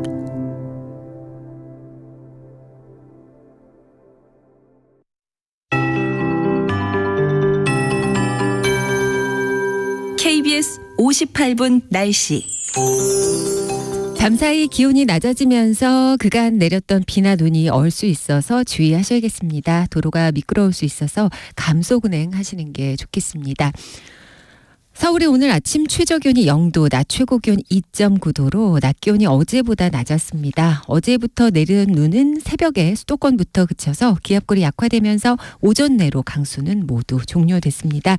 그러나 오늘 밤부터 내일 새벽 사이 경기 내륙과 강원도, 또 충북, 경북 내륙 산지에 눈이 조금 내리겠습니다. 눈의 양은 1cm 미만이 되겠고요. 내일 아침까지 올 것으로 예상되고요. 이 동풍 영향으로 내일 아침까지 또 영동 지방으로도 비가 조금 내리겠습니다. 따라서 전반적으로 내일은 구름이 빽빽히 들어찰 것으로 예상되고 호남에도 가끔 높은 구름이 지나겠습니다. 모레까지 기온은 평년과 비슷하거나 약간 높겠습니다. 겨울 아침 추위 정도는 되겠고요. 강원 산지와 경북 북동 산지에는 아침 최저 기온 영하 10도 안팎으로 매우 춥겠습니다.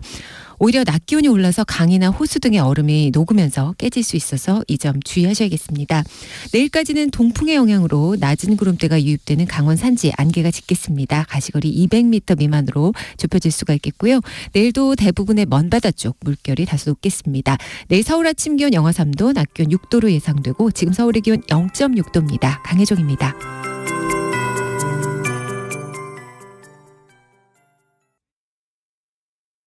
정성을 다하는 국민의 방송 KBS가 6시를 알려드립니다. AM 711kHz, FM 97.3MHz, KBS 1라디오입니다. HLKA.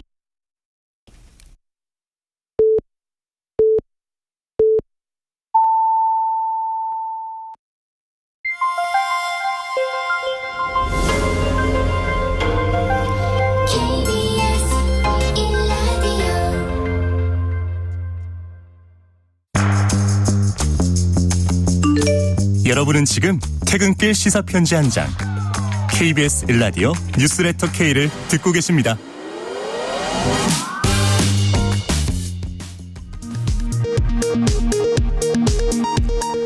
이 시각 라디오 정보센터 뉴스입니다. 정부가 내년 대학 입시의 의대 입학 정원을 2,000명 늘리고 2035년까지 의사 10,000명을 확충하기로 했습니다. 의사단체들은 총파업 등을 예고하며 반발했고 보건의료노조는 집단행동 예고는 대국민 협박이라고 비판했습니다. 설 연휴를 앞두고 정부가 980명의 특별사면 대상자를 발표했습니다. 이명박 정부 시절 정치 댓글 공작 사건으로 징역형을 선고받은 김관진 전 국방부 장관과 박근혜 정부 시절 문화계 블랙리스트 사건으로 징역형을 선고받은 김기춘 전 대통령 비서실장도 이번 사면 대상에 포함됐습니다. 서울고등법원이 1심 법원의 판단을 뒤집고 가습기 살균제 피해자 등 3명에게 국가가 300만 원에서 500만 원을 지급하라고 판결했습니다. 국가의 배상 책임을 인정한 첫 사례입니다. 더불어민주당이 현행 준연동형 비례제 유지를 밝힌 데 대해 국민의힘은 당대표 방탄이라고 비판했고 민주당은 여당 꼼수에도 원칙을 지키려는 결정이라고 반박했습니다.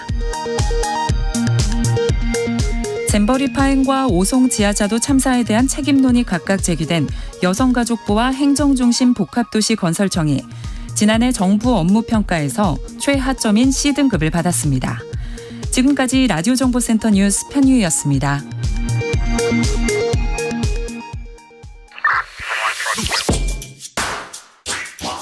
뉴스의 진수를 보여주는 인터뷰 뉴진수.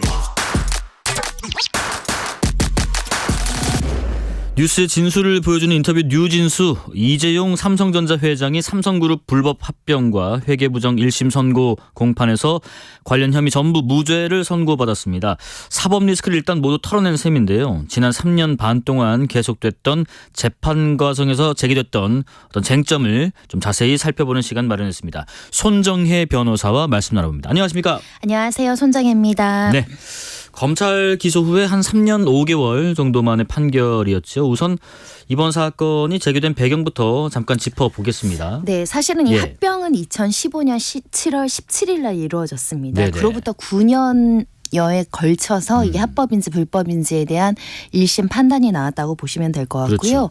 이 사건이 촉발했던 그 계기는 국정농단 사건 때문이었습니다. 네.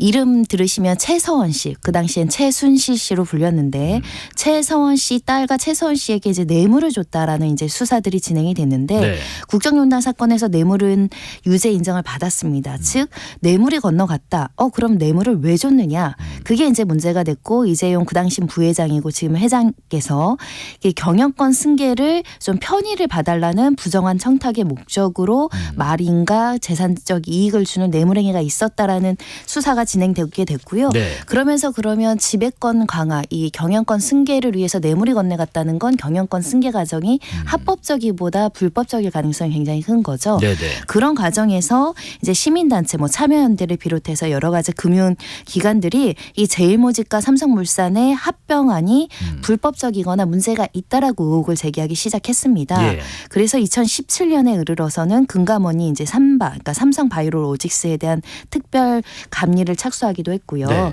증권선물위가 이 삼바라고 하는 이 회사의 분식회계 혐의에 대해서 검찰에 고발하기도 했습니다. 그렇죠. 이런 일련의 어떤 사건들을 거쳐서 실제 삼성 관련한 관계자들이 증거인멸 교사죄로 구속된 사례들도 있었고요.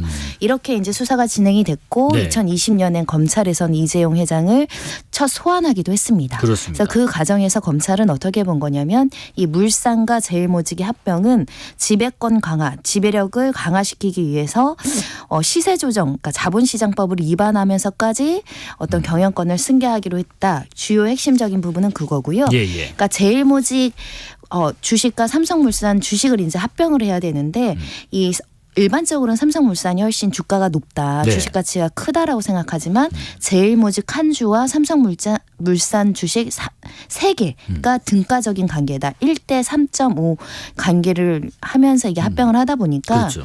삼성물산의 가치는 낮추고 네. 제일모직의 주가는 높이고 이게 이제 불법이라고 검찰은 본 것이고요. 네네. 다만 1심 판결에서는 지금 합법하다라고 나왔기 때문에 이제 불법적인 표현이 조금 그 단언해서 말씀드리긴 어려운데 합병 과정의 어떤 비합리성 이런 것들이 가장 큰 쟁점이 됐던 사건입니다. 네네. 한 3년 5개월 정도 좀 지났기 때문에 저희가 좀 차근차근 배경을 좀 짚어드렸고요. 그러니까 국정농단 관련된 이른바 사건에서부터 시작돼서 이렇게 차곡차곡 여기까지 좀 오게 됐고 1심 선고까지 최근에 있었습니다.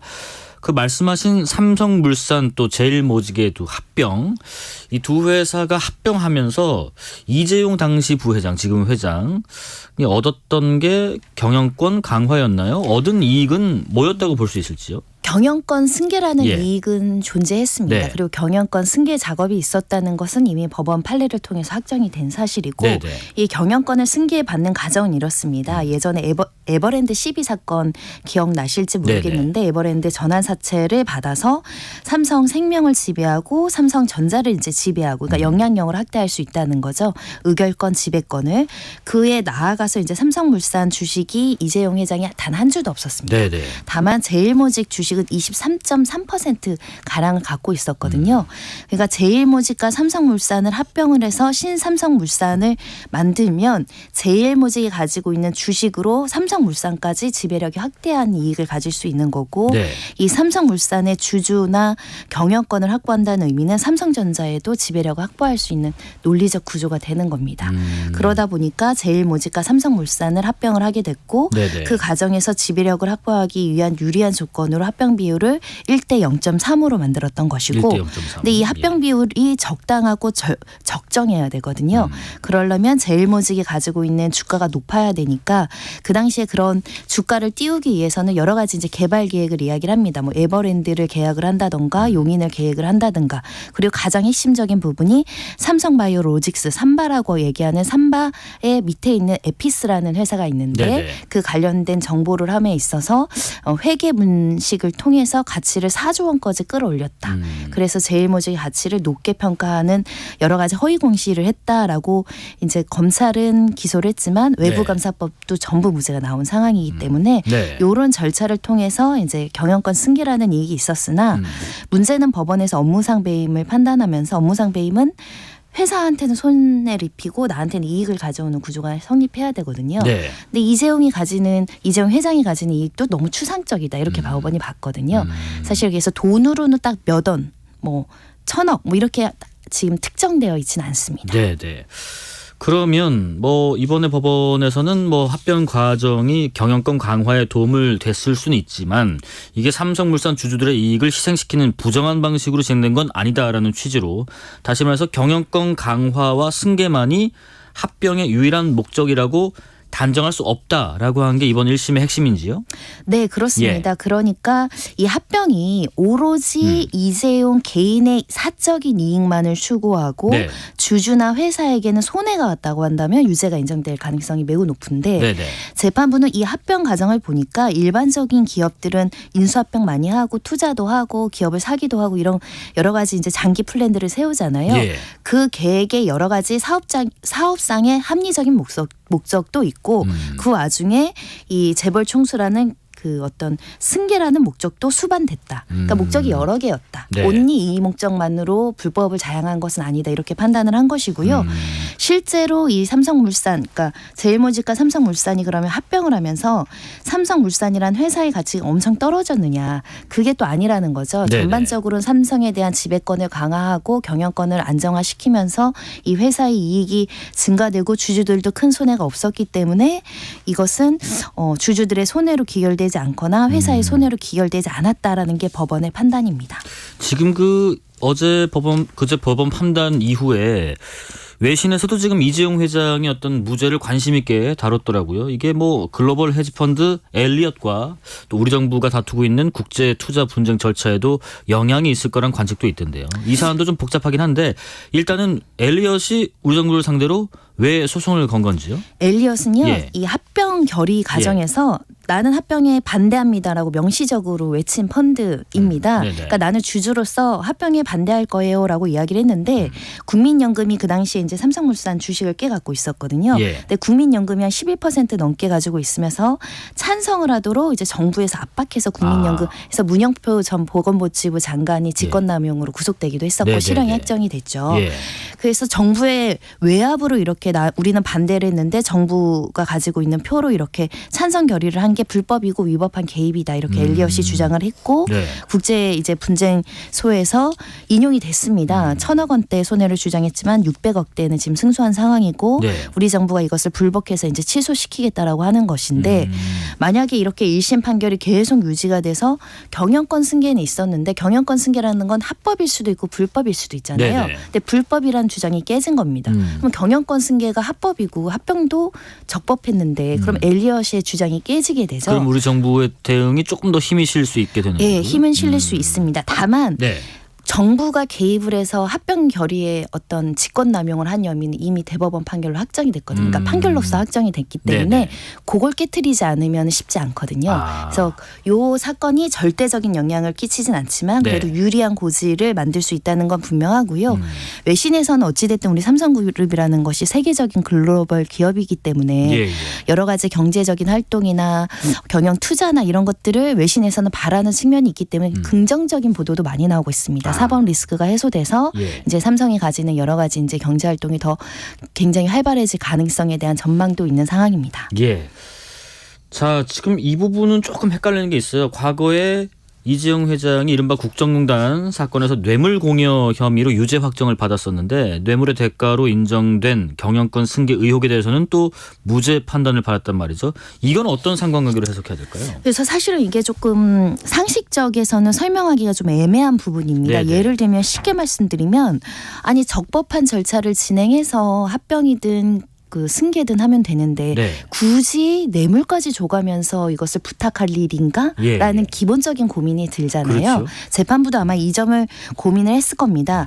다만 이렇게 경영권 승계라는 현안이 있어서 대가관계로 부정한 청탁 뇌물이 건너갔다고 하더라도 네. 실제 기업의 어떤 그 합병 절차 그러니까 이 지배권을 강화하는 수단이 합법할 수 있다는 겁니다. 그러니까 이게 아예 그 모순되거나 배치되는 건 아니고 네. 뇌물은 줬으나 절차는 적법 절차로 진행했다. 그러니까 여기 이제 병존할 수 있다라고 1심 법원은 판단한 것이기 때문에 그러면 또 결과론적으로 봤을 때는 굳이 뇌물을 왜 줬는가? 그러니까 적법하게 예. 할 거면 굳이 뇌물을 주고 국민연금을 통해서 압박을 하고 이럴 필요가 없지 않겠느냐라는 기본적인 물음이 남는 것이고요. 예, 그래서 예. 일부 시민단체나 이것을 문제 삼고 비판하는 분들도 꽤 있습니다. 그런 차원에서는 2, 3심 또 재판을 가야 되긴 해서 상식적으로는 좀 이해가 안 가더라도 우리가 범죄를 처벌할 때는 애매하면 피고인의 이익으로 범죄의 증명이 없다는 건 증거가 부족하거나 법리상 안 될 수 있다는 거예요. 네네네. 그래서 현재로서는 사법부의 신중한 판단 3년 5개월 동안 106차례나 재판을 했으면 네.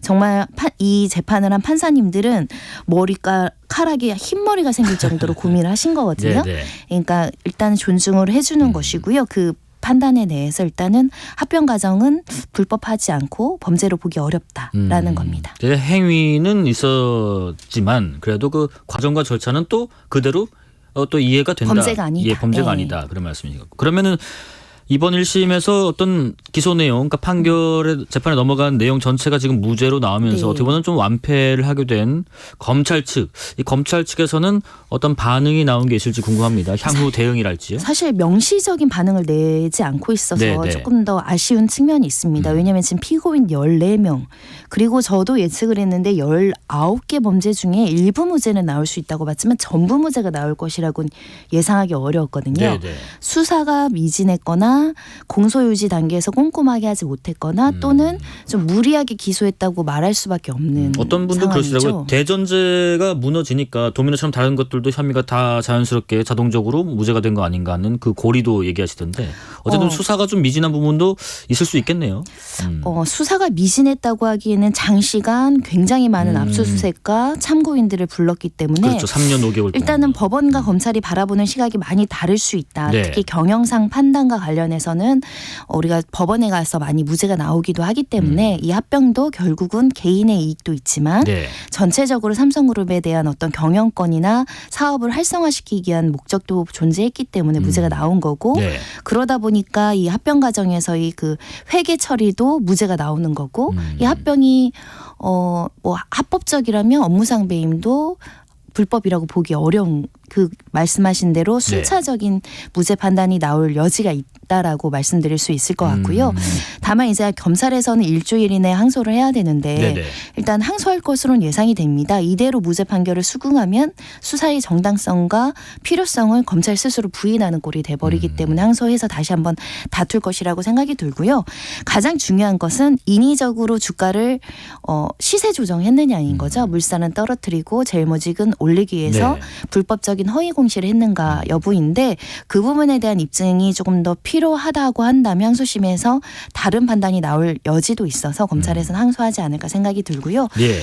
이 좀 미진했던 거 아니냐, 이거 무리한 수사 아니냐 이런 부분에 대해서 검찰이 자신 있게 우리는 이게 유죄라고 확신하고 기소를 했지만 부족한 부분이 있었으니 항소하겠다, 다투겠다 이런 메시지는 조만간 정리돼서 나올 것 같습니다. 예, 한 일주일 정도 한번 지켜보고요. 재판부 판단에 대해서 또 재계, 또 시민단체, 또 관련 여론 약간 엇갈리는 입장들 나온 것 같은데 잠깐 좀 정리해 주시겠어요? 네, 경제계에서는 지나치게 이렇게 수사를 오래 기간을 하면서 어떻게 보면 재벌 총수의 발목을 묶고 네. 이게 경제에 굉장히 악영향을 끼쳤다. 수사의 가잉을 지적하는 분들이 굉장히 많고요. 네. 이제라도 사법 리스크를 해소해서 다행이다라는 논조가 굉장히 많습니다. 네. 반면에 시민단체에서는 아까 말씀드린 것처럼 이 뇌물 사건은 유죄인데 어떻게 그것을 실행하기 위한 행위들은 다 무죄가 될 수 있느냐. 아니냐, 합리적이지 않다. 오히려 이제 기업을 너무 비호하는 거 아니냐, 솜방망이 처벌과 마찬가지로 네. 조금 더 이제 이런 불법 승계를 오히려 면죄부를 주는 꼴이다, 이런 비판적인 의견들이 좀 있는 상황이고요.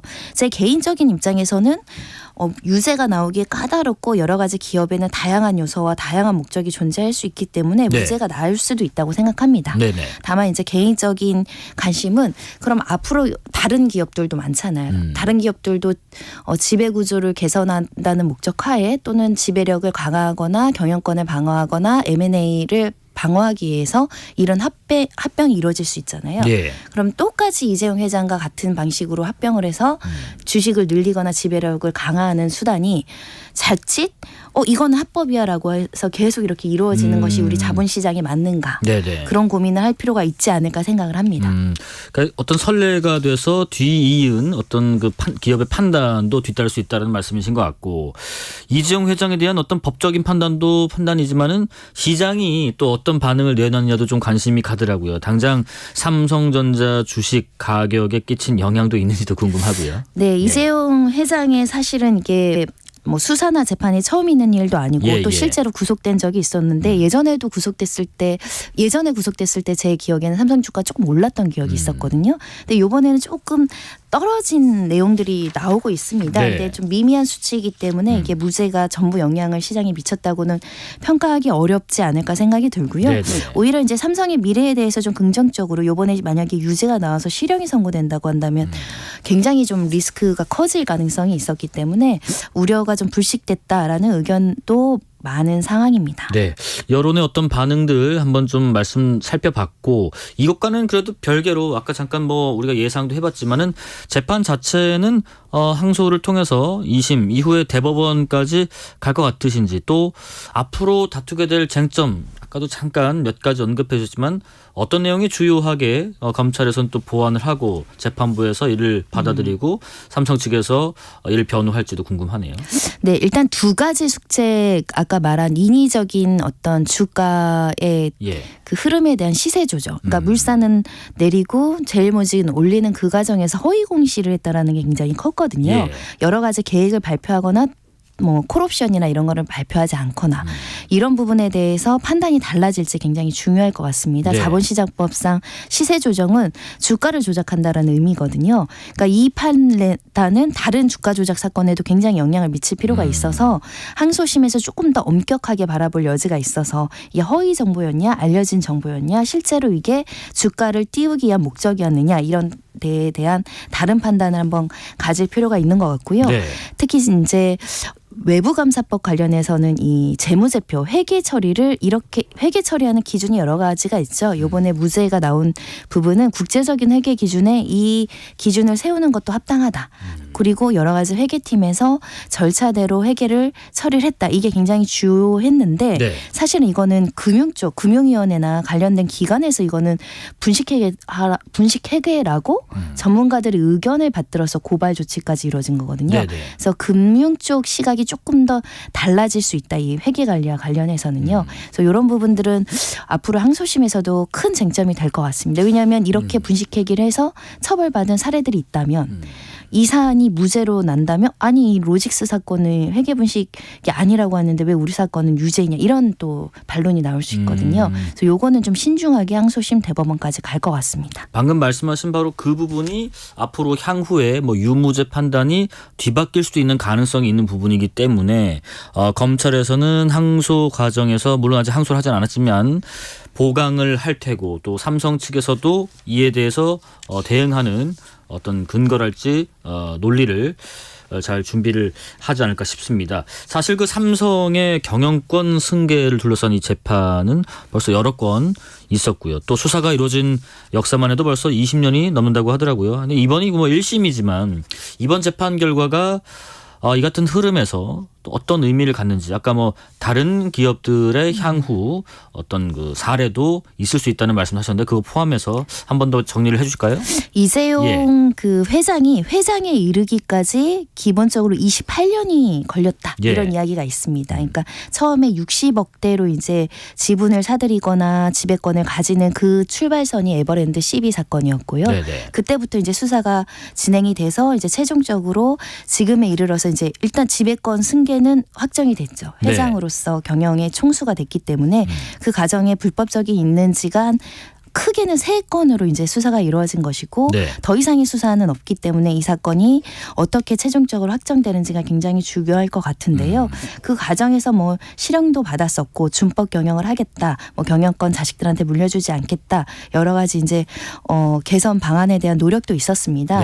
일단 이 사건 같은 경우는 자본시장법 그리고 업무상 배임, 외부감사법이 주된 이유로 이제 저희가 수사와 재판이 진행이 된 것인데 최종적으로 무죄가 나오는지 유죄가 나오는지가 이재용 회장이 가지는 경영권 총수로서의 정당성이 굉장히 중요할 수 있는 거죠. 경영권을 행사하는데 정당성 없는 경영권 행사라고 한다면 제약이 있을 수밖에 없잖아요.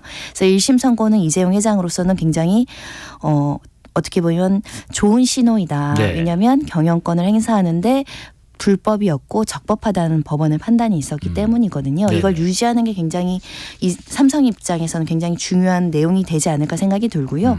다만 이제 이렇게 이제 주가를 임의적으로 이렇게 움직이면서까지 합병을 하는 게 우리 사회에서는 어느 정도까지 허용을 해줄 것인가 이런 것들은 이제 법원에서 고민해야 될 문제라고 보입니다. 방금 말씀하신 그 말씀의 연장선상에서 사실 이번 판결과 좀 별개로 국내 재벌 그룹 혹은 뭐 글로벌 기업들이라고 할까요? 소유나 뭐 지배구조 방식이 참 복잡하긴 하거든요. 이 부분에 대한 어떤 규제나 뭐랄까요 제도 보완이랄까요 이런 부분에 대해서 좀 조언해 주실 부분이 있으실까요? 사실 외신에서 그 지적하는 게 소유와 경영이 분리되어야 되는데 보통 이제 소유와 경영이 밀착되어 있는 재벌 구조를 가지는 한국 사회의 문제점 한계를 굉장히 오랜 시간 지적하고 있었죠. 특히 이번 사건도 그렇지만 소수의 지분을 가지고 그룹 전체를 장악하는 이 방법 사실 전통적이고 관례적으로 많이 있었지만 외국 회계 기준으로는 좀 작은 걸로 너무 크게 장악한다는 느낌이 있기 때문에 항상 소유와 경영을 분리해야 된다는 목소리 높아지고 있는 것이고요. 그리고 소수 지분으로 어떻게 보면 소액 주주들보다 그 지분 합계보다 훨씬 더 많은 어떤 이익이나 지배권을 받는 것도 좀 불합리해 보인다 이런 목소리도 있어서 결국은 소유와 경영을 분리하는 방향으로 가야 되고요.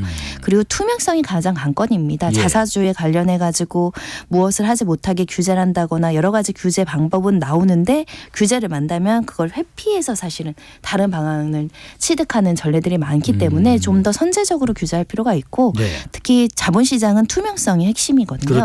이 허위 공시를 한다거나 알려야 될 걸 알리지 않는 것은 좀 엄격하게 규제할 필요가 있습니다. 그래야 이제 일반 주주들이 피해를 안 당할 수 있기 때문인데요. 그런 것들이 막 정보지 형태로 또 호재라고 막 돌고 이렇기도 하잖아요. 네, 지금 삼성물산을 상대로 일반 주주들이 뭐 2억 원대, 수천만 원대 소송을 제기해 놓은 것도 있습니다.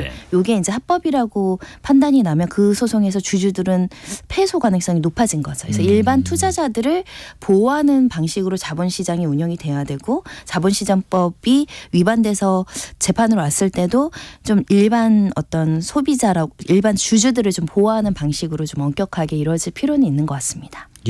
여기까지 말씀 듣겠습니다. 지금까지 손정혜 변호사였습니다. 고맙습니다. 감사합니다. 실시간 교통정보 알아보겠습니다. 교통정보센터 김민혜 리포터 나와주세요.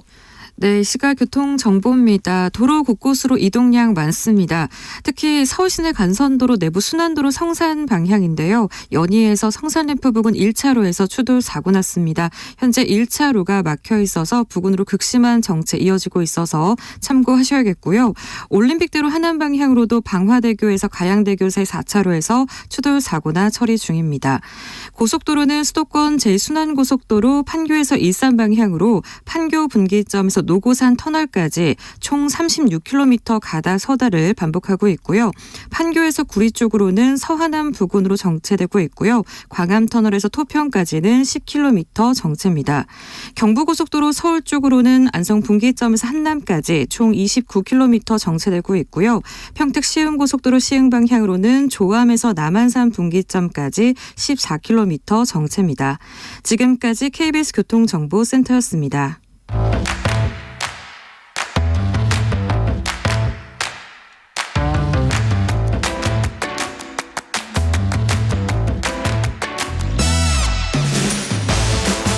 파고 또 파고 골라서 엄선한 뉴스만 전해드립니다. 파파뉴 코너. 오늘은 김다솜 글로벌 빅데이터 연구소장과 함께하겠습니다. 안녕하십니까? 네, 안녕하세요. 예.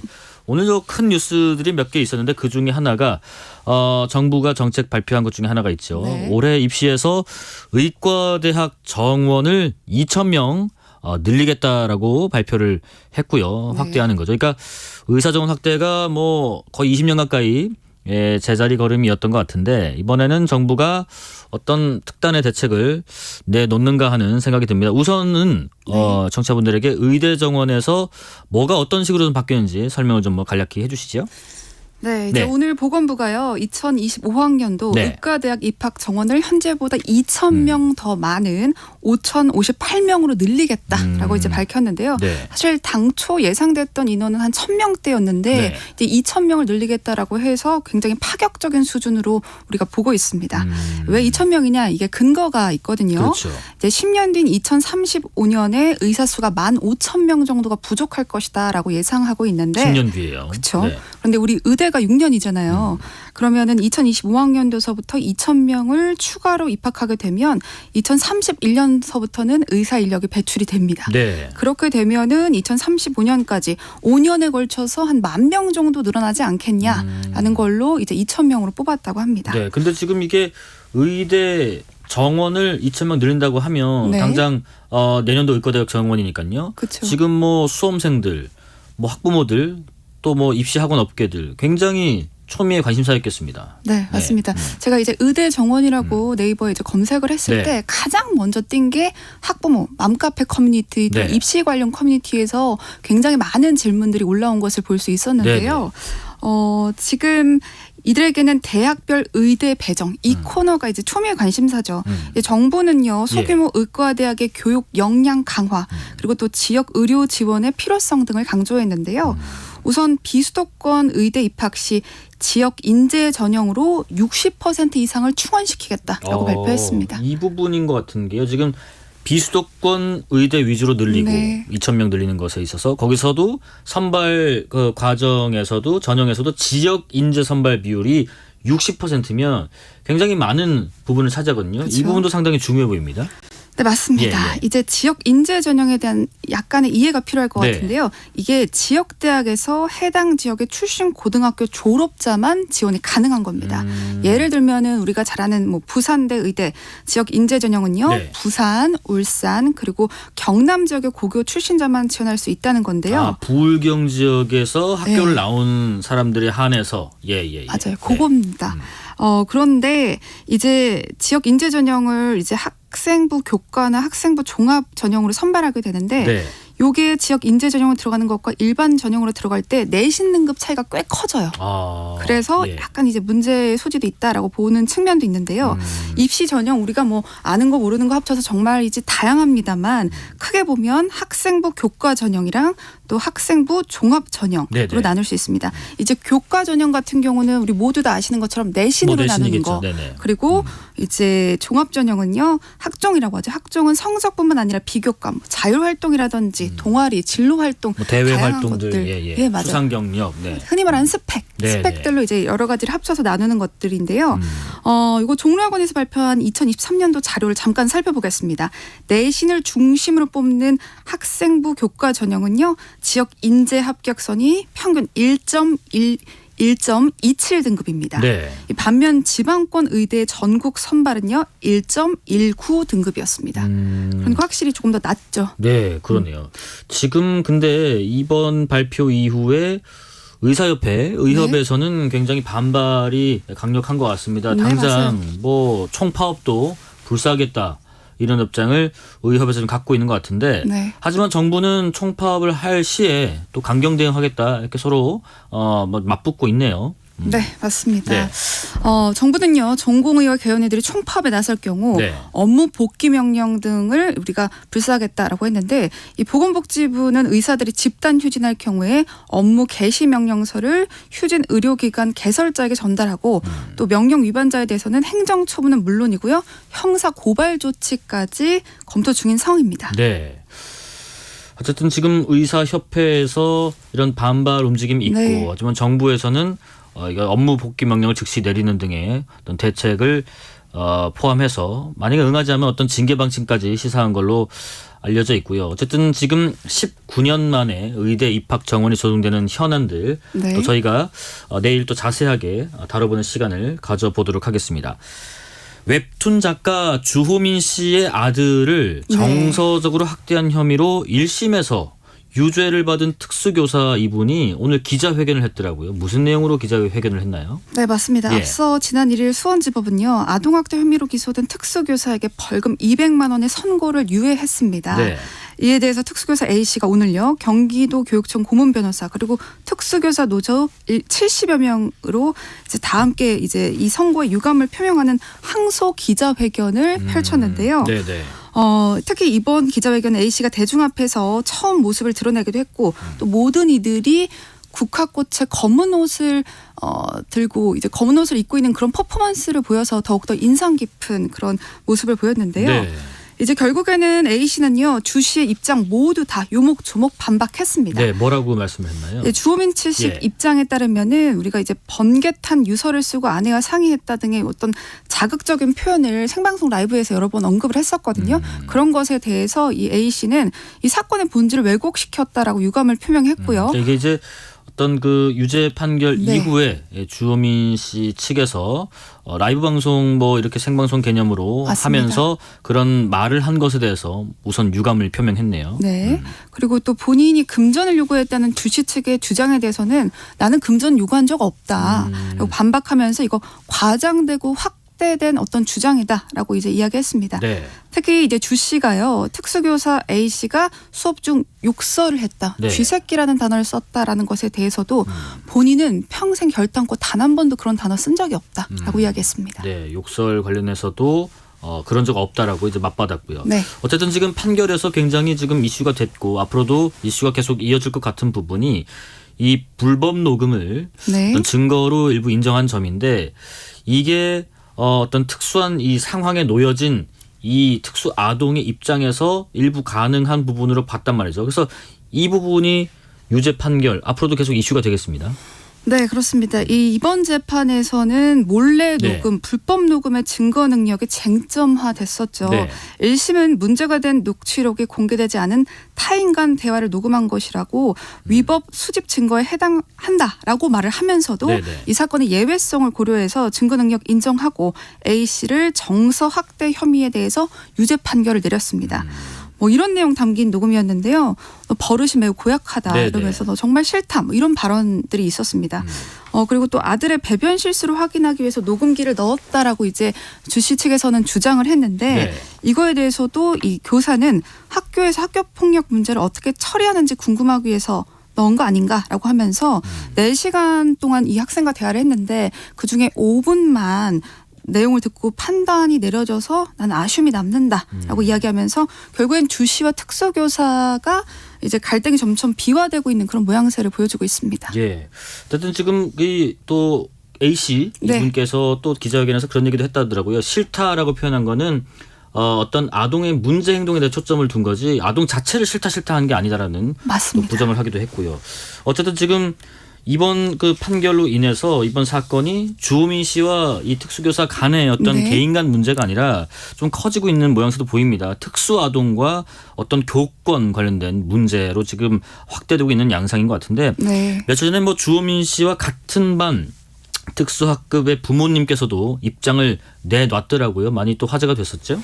예. 네, 이제 유튜브를 통해서 같은 반 학부모님께서 입장을 밝혀주셨는데요. 이 재판을 하는 1년 6개월 동안 특수학급 교사가 7번이 바뀌었다고 합니다. 그렇게 많이요? 네. 근데 이게 직업의식이 없어서 바뀐 게 아니라 결국에 불법 녹음을 다 두려워해서 떠난 거다, 그들이.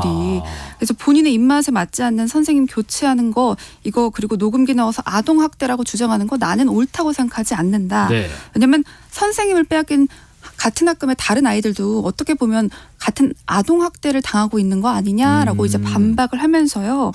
이제 최소한의 의사소통도 하지 못하기 때문에 또 발달 장애라는 이유로 불법 녹음이 증거로 채택된 것 나는 굉장히 비통하게 생각한다. 왜냐하면 녹음 파일에요. 이 글을 쓰신 학부모의 아동 목소리가 담겨 있대요. 예. 그런데 그렇다면 내 아이는 제3자 아닌가? 제3자가 동의하지 않은 상태에서 녹음을 한 것인데 왜 이것이 인정이 안 되는가?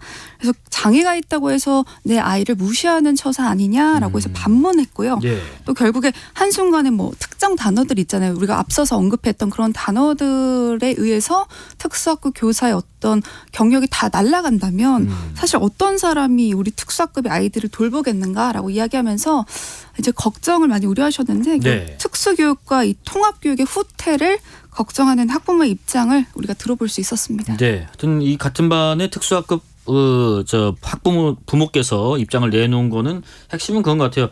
1년 6개월 동안 이렇게 학교 교사가 자주 바뀌는 그 이후에는 네. 불법 녹음이 두려워서 계속 그만두는 게 있었고, 그러면은 아이들이 계속 선생님이 바뀌는 와중에서 어떤 그 학습권의 침해를 받고 있는 거 아니냐라는 부분이고, 또 하나가 이제 녹음된 것에 대해서 내 아이의 음성도 있다. 그럼 이것은 누가 오케이를 했느냐, 동의를 했느냐, 이런 부분에 있어서도 문제 제기를 한 것 같습니다. 네. 어쨌든 지금 이 주호민 씨와 특수교사 A 씨 간의 이제 이 판결 앞으로 계속 좀 지켜봐야 될 것 같고, 또 일단 특수 아동과 교권 간의 어떤 문제까지 비화되는 이 일도 계속 좀 지켜봐야 될 것 같습니다. 다음 소식 알아보겠습니다. 가습기 살균제 피해자들이 국가로 상대로 낸 손해배상 청구 소송에서 법원이 국가 측 배상 책임을 인정하는 첫 사례가 나왔더라고요. 오늘 굵직한 소식들 중에 하나인 것 같은데, 저희 코너에서도 아마 한번 다뤘었습니다. 이게 가습기 메이트 사건이었나 그랬습니다. 그죠? 네, 한 달 전쯤에 제가 가습기 메이트 사건 이제 요 코너에서 소개해 드렸는데요. 네네. 당시 가습기 제조업체였던 SK케미칼 그리고 애경 대표가 1심에서는 무죄, 2심에서는 유죄를 받아서 화제가 됐던 사건입니다. 네네. 이제 해당 사건 간단하게 살펴보면 94년도서부터 2011년까지 시중에 독성 물질이 들어간 가습기 살균제가 유통됐고 98명이 폐질환이나 천식에 걸렸었고요. 12명이 무려 사망한 사건인데요. 네네. 이렇게 가습기 관련 제조사의 책임을 인정하는 사례는 계속해서 되고 있습니다. 오늘 이제 서울고법에서 이 국가를 상대로 제기한 이 손해배상 청구 소송에서 원고 패소 판결 원심을 깨고 원고 일부 승소 판결을 한 거고요. 재판부에서는 어떤 판단을 또 하고 판시를 했나요? 이 재판부에서는 이제 이들 3명에게 피해자 3명에게 300에서 500만 원 정도를 지급해야 된다라고 판단을 했는데 이 사건 화학물질의 유해성 심사가 충분하지 않았음에도 불구하고 성급하게 반영돼서 일반적인 안전성이 보장되는 것처럼 위독물에 해당하지 않는다고 고시했고 이를 장기간 방치했다. 이 결과적으로는 그렇기 때문에 국가 배상권, 배상 청구권이 인정된다라고 밝혔습니다. 네. 어쨌든 이번 판결에 대해서 일단은 피해자분들 측에서는 우선은 환영하는 분위기일 것 같은데 반응이 어떤지요? 우선은 사실 이게 처음으로 국가 배상 책임제가 인정이 됐기 때문에 1차적으로는 환영을 하는 모양새인데요. 네네. 그런데 결국에는 이제 배상 대상이 굉장히 한정적이고 이거 말씀드렸지만은 굉장히 수만 명이 이제 피해를 받은 사건이잖아요. 그리고 배상 금액이 300에서 500만 원 너무 소액이라는 점에 있어서 한계가 있다. 그래서 결국에는 추가 소송을 제기하겠다라고 입장을 표명한 상태입니다. 네. 추가 소송을 제기하겠다. 왜냐면은 이게 배상 대상이 한정적인 게 있고 또 배상금 역시 이것으로는 맞득치 않다, 이런 판단이 있는 것 같습니다. 어쨌든 뭐 가습기 살균제 이 사건 관련된 내용들은 과거형으로만 볼 수는 없을 것 같아요, 그죠? 그럼요. 이게 사실 우리가 옥시라는 단어도 많이 들어보고 여러 가지 뭐 회사 이름들을 많이 언급했습니다만 94년도서부터요 2011년까지 유통됐습니다. 이 환경부 피해를 신고한 사람은요 6,817명이고요. 네. 그중에 사망자가 1,553명입니다. 우리가 파악되지 않은 사망 피해자는 10,000명이 넘어갈 것이다라고 보고 있고요. 네. 건강 피해 경험자, 그러니까 즉 폐질환이 살짝 걸렸다가 나은 사람, 뭐 폐질환을 쭉 평생 안고 가는 사람 모두 포함하면 무려 67만 명에 달할 것으로 알려진 심각한 사건입니다. 예. 자, 여기까지 말씀 듣겠습니다. 지금까지 김다솜 글로벌 빅데이터 연구소장이었습니다. 고맙습니다. 네, 감사합니다. 네.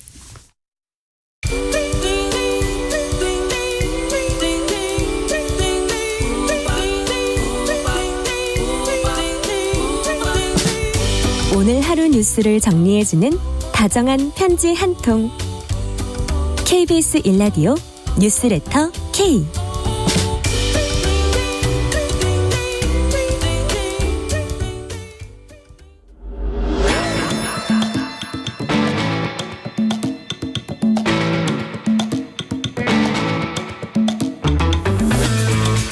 과학과 기술의 눈으로 미래를 읽는 쪽지 붙여봅니다. 포스트잇. 김명주 서울여대 정보보호학과 교수님 모셨습니다. 안녕하십니까? 네, 안녕하세요. 예. 지난주에 저희가 이 시간에 딥페이크에 대해서 다뤘었는데 오늘은 이 사건의 영향을 받아서 통과된 법을 좀 다뤄볼까 합니다. EU에서 세계 첫 인공지능 AI 규제법이라는 것이 통과가 됐는데요. 어떤 내용인지 한번 들어보겠습니다. 네, 이게 한 논의는 횟수로 한 3년 차 비슷한 거고요. 예. 이제 EU가 27개국이 회원국인데 27개국이 이제 만장일치로 하기로 합의가 본 게 이제 며칠 전입니다. AI 규제법. 네, AI 규제법. 그래서 이제 합의가 됐고 약간의 이제 행정 절차만 거치면은 이제 뭐 올해 중에 시행이 되는데 네. 아주 핵심적인 부분들은 한 2년 정도 유예 기간을 둬서 기업들이 준비할 수 있는 기간을 좀 두어서 2006년 되면 이제 본격적으로 다 활성화돼서 적용되지 않을까 이렇게 생각을 하고 있고요. 법안의 핵심이 뭘까요?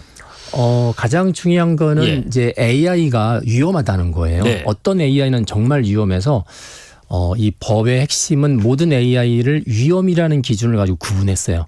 너무 위험해서 절대 만들면 안 되는 AI. 그걸 이제 법에다가 탁 써놨고요. 예.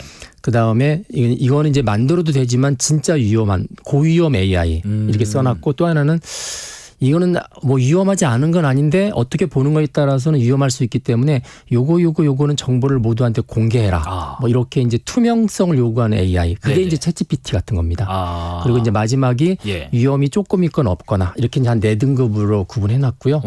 그러다 보니까 만들지 말라는 거를 만들면 엄청난 벌금이 나갑니다. 그러니까 이제 말씀 들어보니까 가능한 것과 불가능한 게 아니라 위험한 것. 근데 그것 중에서도 고위험군, 뭐 중등 위험군, 그렇죠. 쉽게 말하면 그런 식으로 위험 수위를 좀 따져서 이렇게 규정을 좀 해놨고요.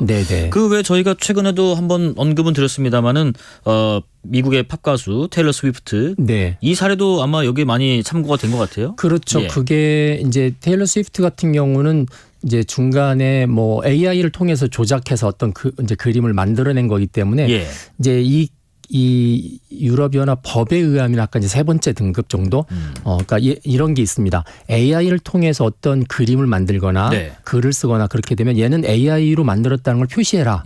이게 이제 아까 제가 말씀드린 투명성이거든요. 투명하게 보여라. 이제 이렇게 이야기하는 거라서 이제 AI 법이 활성화되면 AI로 만든 글과 그림을 AI로 했다는 말 쓰지 않으면 처벌받게 되는 이제 그런 게 되고 그걸 만드는 회사도 자기네 도구를 통해서 만들었으면 그 밑에다가 반드시 AI를 통해서 만들었다는 꼬리표를 달아줘야 됩니다. 그렇게 돼서 이제 사람이 만든 글, 그림과 AI 만든 것들을 확실하게 구분하겠다. 이제 그래서 이제 사람들이 이렇게 보면 이게 진짜야, 가짜야, AI가 한 거야, 사람이 한 거야 이렇게 구분하기 힘들어지는 거를 없애겠다. 이제 이런 취지로 보시면 됩니다. 이런 프로그램을 운영하고 있는 그 회사에서도 앞으로는 EU 이쪽에서는 더 이상 그런 말 못하겠네요. 아니 그건 어떤 개인의 행위야가 아니라 그런 것을 활용하는 걸 예상해 두고 애초에 그런 장치를 제조사에서 기업에서 해놨어야지. 네, 라는 맞습니다. 이제 그 어떤 제재가 들어갈 네. 수 있는 법이겠네요. 네, 네.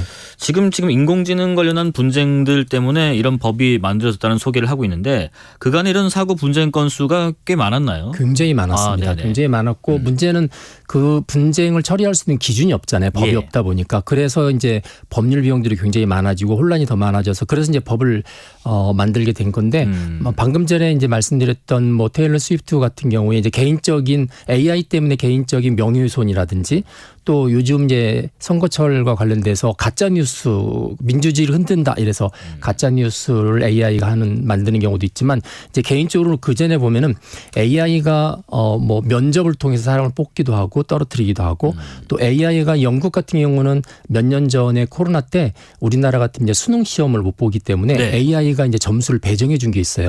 학생들의 지금까지 봤던 뭐 일종의 내신이라든지 모의고사 점수를 통해서 예. 근데 그게 사립학교 학생들한테는 유리하고 그렇죠. 뭐 그런 게 나오다 보니까 야 AI가 우리를 차별하는 거 아니야? 이것도 뭔가 차별하는 거에 대해서 제재를 해야 된다. 이제 이런 것들도 들어가 있고요. 네. 또 뭐 작년 봄에죠. 벨기에에서 있었던 사건인데 AI를 쭉 쓰고 있던 가장이 가스라이팅을 당한 겁니다. 네, 가스라이팅을 당해서 결국은 자살을 했는데 그 내용을 보니까 AI에 의해서 자살을 한 거거든요. 그래서 이번에 이제 EU에서 어떤 게 있냐면 AI에 의해서 이게 미성년자라든지 성인이라도 좀 멘탈이 약한 사람들의 이렇게 정신이나 이런 것들을 좌지우지하는 거 이런 AI는 못 만든다. 이제 이렇게 해놨거든요. 그래서 네. 이제 그런 사건들을 쭉 보면서 야 이거는 만드는 것 자체로 허용하면 안 되겠네라고 하는 것들이 이제 쭉 몇 개가 나열돼 있고요. 그동안의 사건들을 통해서 많은 경험들을 축적하면서 이제 규제들이 나왔다고 보시면 될 것 같습니다. 지금 만드는 거 안 되는 것들에 대한 규제라고 언급을 하셨는데 그러면 아까 그 법안의 그 내용으로 좀 돌아가 보면 네. AI 규제법 중에서 이것은 뭐 가령 AI로 만든 기술입니다라는 게 워터마크처럼 이렇게 살아 있고 떠 있는 네. 거는 네. 이해가 좀 언뜻 쉬운데 네. 기술의 등급을 매겨서 부여한다. 이거는 어떤 건가요? 그게 이제 말씀드렸던 것처럼 위험이라는 기준을 탁 놓고 네. 아까 1등급, 2등급, 3등급, 4등급 것처럼 만들면 안 되는 거, 매우 위험한 거, 이제 투명하게 밝혀야 되는 거 이렇게 네. 하는 거죠. 그래서 만들어야 되는 거, 만들지 못하는 것들은 한 3가지가 있어요. 방금 말씀하신 것처럼 AI가 사람의 정신을 좌지우지하는 거. 이건 일종의 가스라이팅이죠. 그런 거 못하게 하는 거고 또 하나는 AI가 사람의 등급을 판정하는 거. 야, 이제 등급 판정하는 게 뭐냐면 이 사람은 예를 들어서 흑인이기 때문에 등급이 낮고 이 사람은 가난하기 때문에 낮고 뭐 이런 식으로 이렇게 그 사람이 보통 민감 정보라고 하는데 이 사람은 종교가 뭐기 때문에 낮고 이런 식으로 이렇게 그걸 또 이제 보통 소셜 스코어링이라고 합니다. 이제 그런 것들을 통해서 사람들을 차별하는 것들을 하면 안 된다. 이제 원칙적으로 이제 예외들이 있긴 하지만 이제 그런 것들이 안 되고 마지막 하나는 이제 생체 인식입니다. 얼굴 인식이라든지 이런 것을 공공장소에서 인식을 해서 그 사람을 뭐 어떤 피해를 준다든지 그렇게 하면 안 되는데 이 세 번째 생체 인식은 뭐 몇 나라가 반대를 했어요. 아 그래요? 이제 야 그럼 범죄자들도 인식하면 안 되는 거냐. 그래서 이제 범죄 사건이라든지 국방 안보 이런 것들은 쓸 수 있지만 일반적으로 사람들이 얼굴을 다 데이터로 가지고 와서 그 사람들을 이렇게 추려내는 건 안 된다라고 했고 사실은 이 규정이 중국을 염두에 두고 만든 규정이라는 소문이 있습니다. 아 그래요? 네, 중국이 원래 이제 전체 인민들에 대해서 얼굴을 다 인식해서 뭐 범인들을 뭐 야구장에서 다 잡아내고 막 이런 것들이 있기 때문에 거의 이제 통제 사회가 되잖아요. 네. 그러니까 이제 그런 식으로 공공의 장소에서 사람들의 생체 정보를 해서 누구를 식별해서 뭐 손해를 주거나 감금하거나 이런 것들을 하면 안 되기 때문에 이제 아예 금지시킨 거죠. 네. 3253님 싫든 좋든 앞으로는 사람과 AI가 공존할 수밖에 없겠어요. 나중에 서로 경쟁하고 싸우지 않을까 걱정됩니다. 아까 그 생체 인식 같은 경우는 반대가 좀 있었다고 말씀하셨는데 네. 지금 EU 저 국가 27개 나라에서 만장일치로 법에 승인을 했는데 네. 프랑스가 이 법에 좀 부담스러워하는 움직임도 보였다고 하던데 이건 무슨 얘기인가요? 프랑스가 예. 챗GPT 같은 기술을 가지고 있습니다. 네네. 그러니까 프랑스가 이제 보통 이제 많이 알려진 대표적인 생성 AI가 미스트랄 AI라는 거도 있고요. 네. 이제 프랑스 말고도 독일도 있습니다. 독일도 있고 이탈리아도 있는데 되게 이 프랑스, 독일, 이탈리아가 EU에 속해 있거든요. 네. 그런데 이제 이 국가를 뺀 나머지 국가는 AI 기술이 없어요. 없다 보니까 이제 미국이나 이런 데서 들어오는 AI 기술로부터 자국민들을 보호하고 싶어 하는데 이제 거꾸로 이 프랑스나 독일, 이탈리아는 자기들도 기술을 가지고 있다 보니까 기업 기업들이 불편하잖아요. 그렇죠. 공격적인 마케팅을 하고 싶은데 네. 여러 가지 제재가 걸리니까. 그렇죠. 그래서 이제 이거에 대해서 너무 지나친 제한이다. 막 이렇게 하다가 나중에는 이제 모든 기업, 뭐 미국을 포함한 모든 기업을 다 똑같이 평가하고 다 똑같이 투명하게 정보를 제공하고 그리고 이 법이 시행되면 아무래도 행정 처리가 많아지잖아요. 네. 서류도 많아지고 그런 걸 최소화시켜주겠다라는 이제 약속을 받아내고 이제 만장일치 쪽으로 돌아갔습니다. 근데 그래도 실제로 뭐 이 프랑스에서도 이렇게 일부 움직임을 보인 걸 보면 실제로 기업들 입장에서는 뭐 AI 기업이랄지 스타트업이랄지 빅테크 기업 이런 데는 위축되거나 기업 활동이 아니 네. 부담을 느낄 개연성은 없진 않아 보이는 것 같아요. 그렇죠. 그럼 일단 규제라는 거는 기업 입장에서는 싫죠. 네네. 뭘 규제한다고 그러면 아무래도 뭔가 더 투자하거나 기술적으로 보완하기 때문에 그래서 이 규제하는 거하고 반대되는 개념이 이제 산업을 진흥하는 겁니다.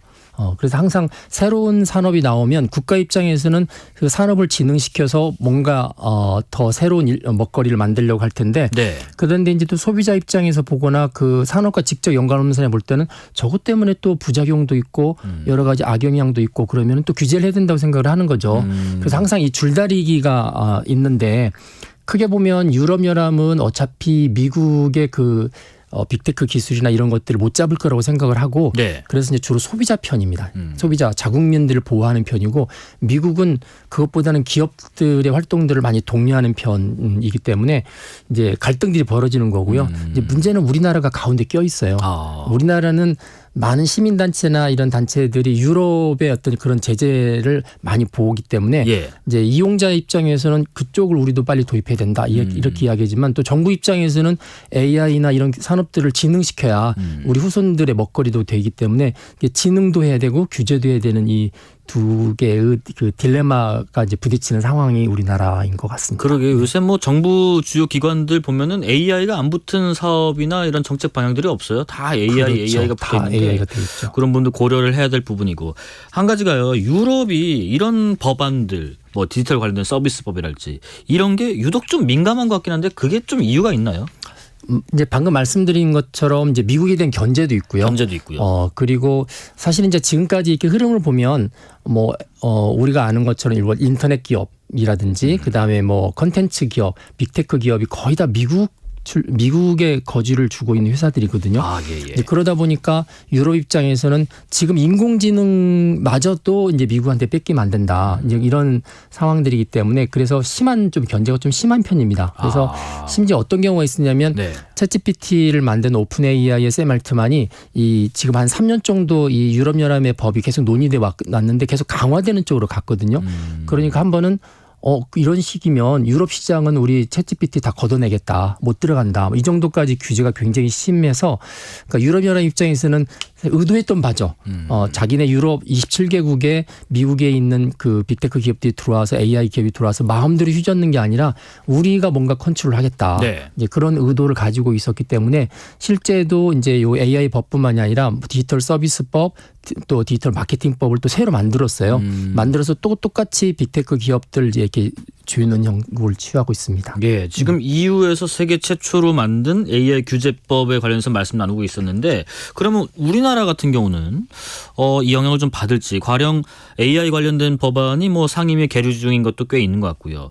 뭐 우리 그 국회에서는 어떤 관련 법안들이 향후에 어떤 시점쯤에 처리가 될 필요성이 있다라고 보시는지 궁금합니다. 그 작년 초에 이미 국회에서 여야가 합의해서 AI에 관한 법이 올라가 있습니다. 올라가 있고 여야가 합의된 법이기 때문에 통과하면 좋은데 문제는 그 만들었던 시점 뒤에 이제 챗GPT가 활성화되면서 법안을 이제 수정할 사항들이 좀 생겼고요. 또 하나는 이제 아까 제가 말씀드렸지만 우리나라 이제 시민단체나 이런 단체에서 올라가 있는 법에 이제 몇 가지의 태클을 걸었어요. 가장 중요한 게 원래 그 법이 아까 이제 산업을 진흥을 하는 걸 먼저 하고 그다음에 규제를 나중에 하자 이런 취지를 가지고 만들어졌다 보니까 시민단체가 볼 때는 처음부터 필요하면 규제를 해야지 왜 선 진흥하고 후 규제냐 이제 이런 거에 대한 태클을 좀 걸은 게 있었고요. 그리고 아까 유럽연합에서는 만들면 안 되는 항목들을 뒀잖아요. 네네. 금지하는 거 너무 위험해서. 근데 우리나라 법 안에는 그게 없어요. 그냥 고위험 영역이라고 다 모아놨기 때문에 물론 이 고위험 영역이 너무 고위험이면 금지를 시키겠지만 법안에서는 유럽연합은 금지가 있는데 우리는 금지가 없다. 뭐 이런 것 등등등 몇 개를 해서 이제 반대하는 이제 성명을 냈고 이제 그 사이에서 많이 고민들을 하고 있는 것 같습니다. 그리고 더 중요한 거는 이게 이제 계속적으로 수정도 되고 여러 가지 논란이 되다 보니까 다른 법안하고 좀 다르게 이렇게 합의가 됐음에도 불구하고 바로 합의 처리를 하지 못하는 상황인 것 같고요. 기술도 또 빨리 바뀌고 있고 지금 또 여야 분위기가 이제 총선에 들어갔기 때문에 아주 급한 거 아니면은 뭐 가급적 이제 처리하지 않으려고 하기 때문에 자칫하면 이번 국회에서는 처리되지 못할 수도 있다 이런 이제 우려를 또 하고 있습니다. 예, 여기까지 말씀 듣겠습니다. 지금까지 김명주 서울여대 정보보학과 교수였습니다. 고맙습니다. 감사합니다. 자, AI의 도움으로 존 레논의 목소리를 되살린 곡입니다. 비틀즈의 마지막 곡 Now and Then, 이 노래 들으면서 오늘 이 시간 마무리해보겠습니다. 오늘 뉴스레터 K는 여기까지고요. 커피 쿠폰 받으실 분들은 뉴스레터 K 홈페이지를 확인해 주십시오. 오늘도 여러분과 함께 세상 읽어봤습니다. 지금까지 뉴스레터 K, KBS 김용준입니다. 고맙습니다.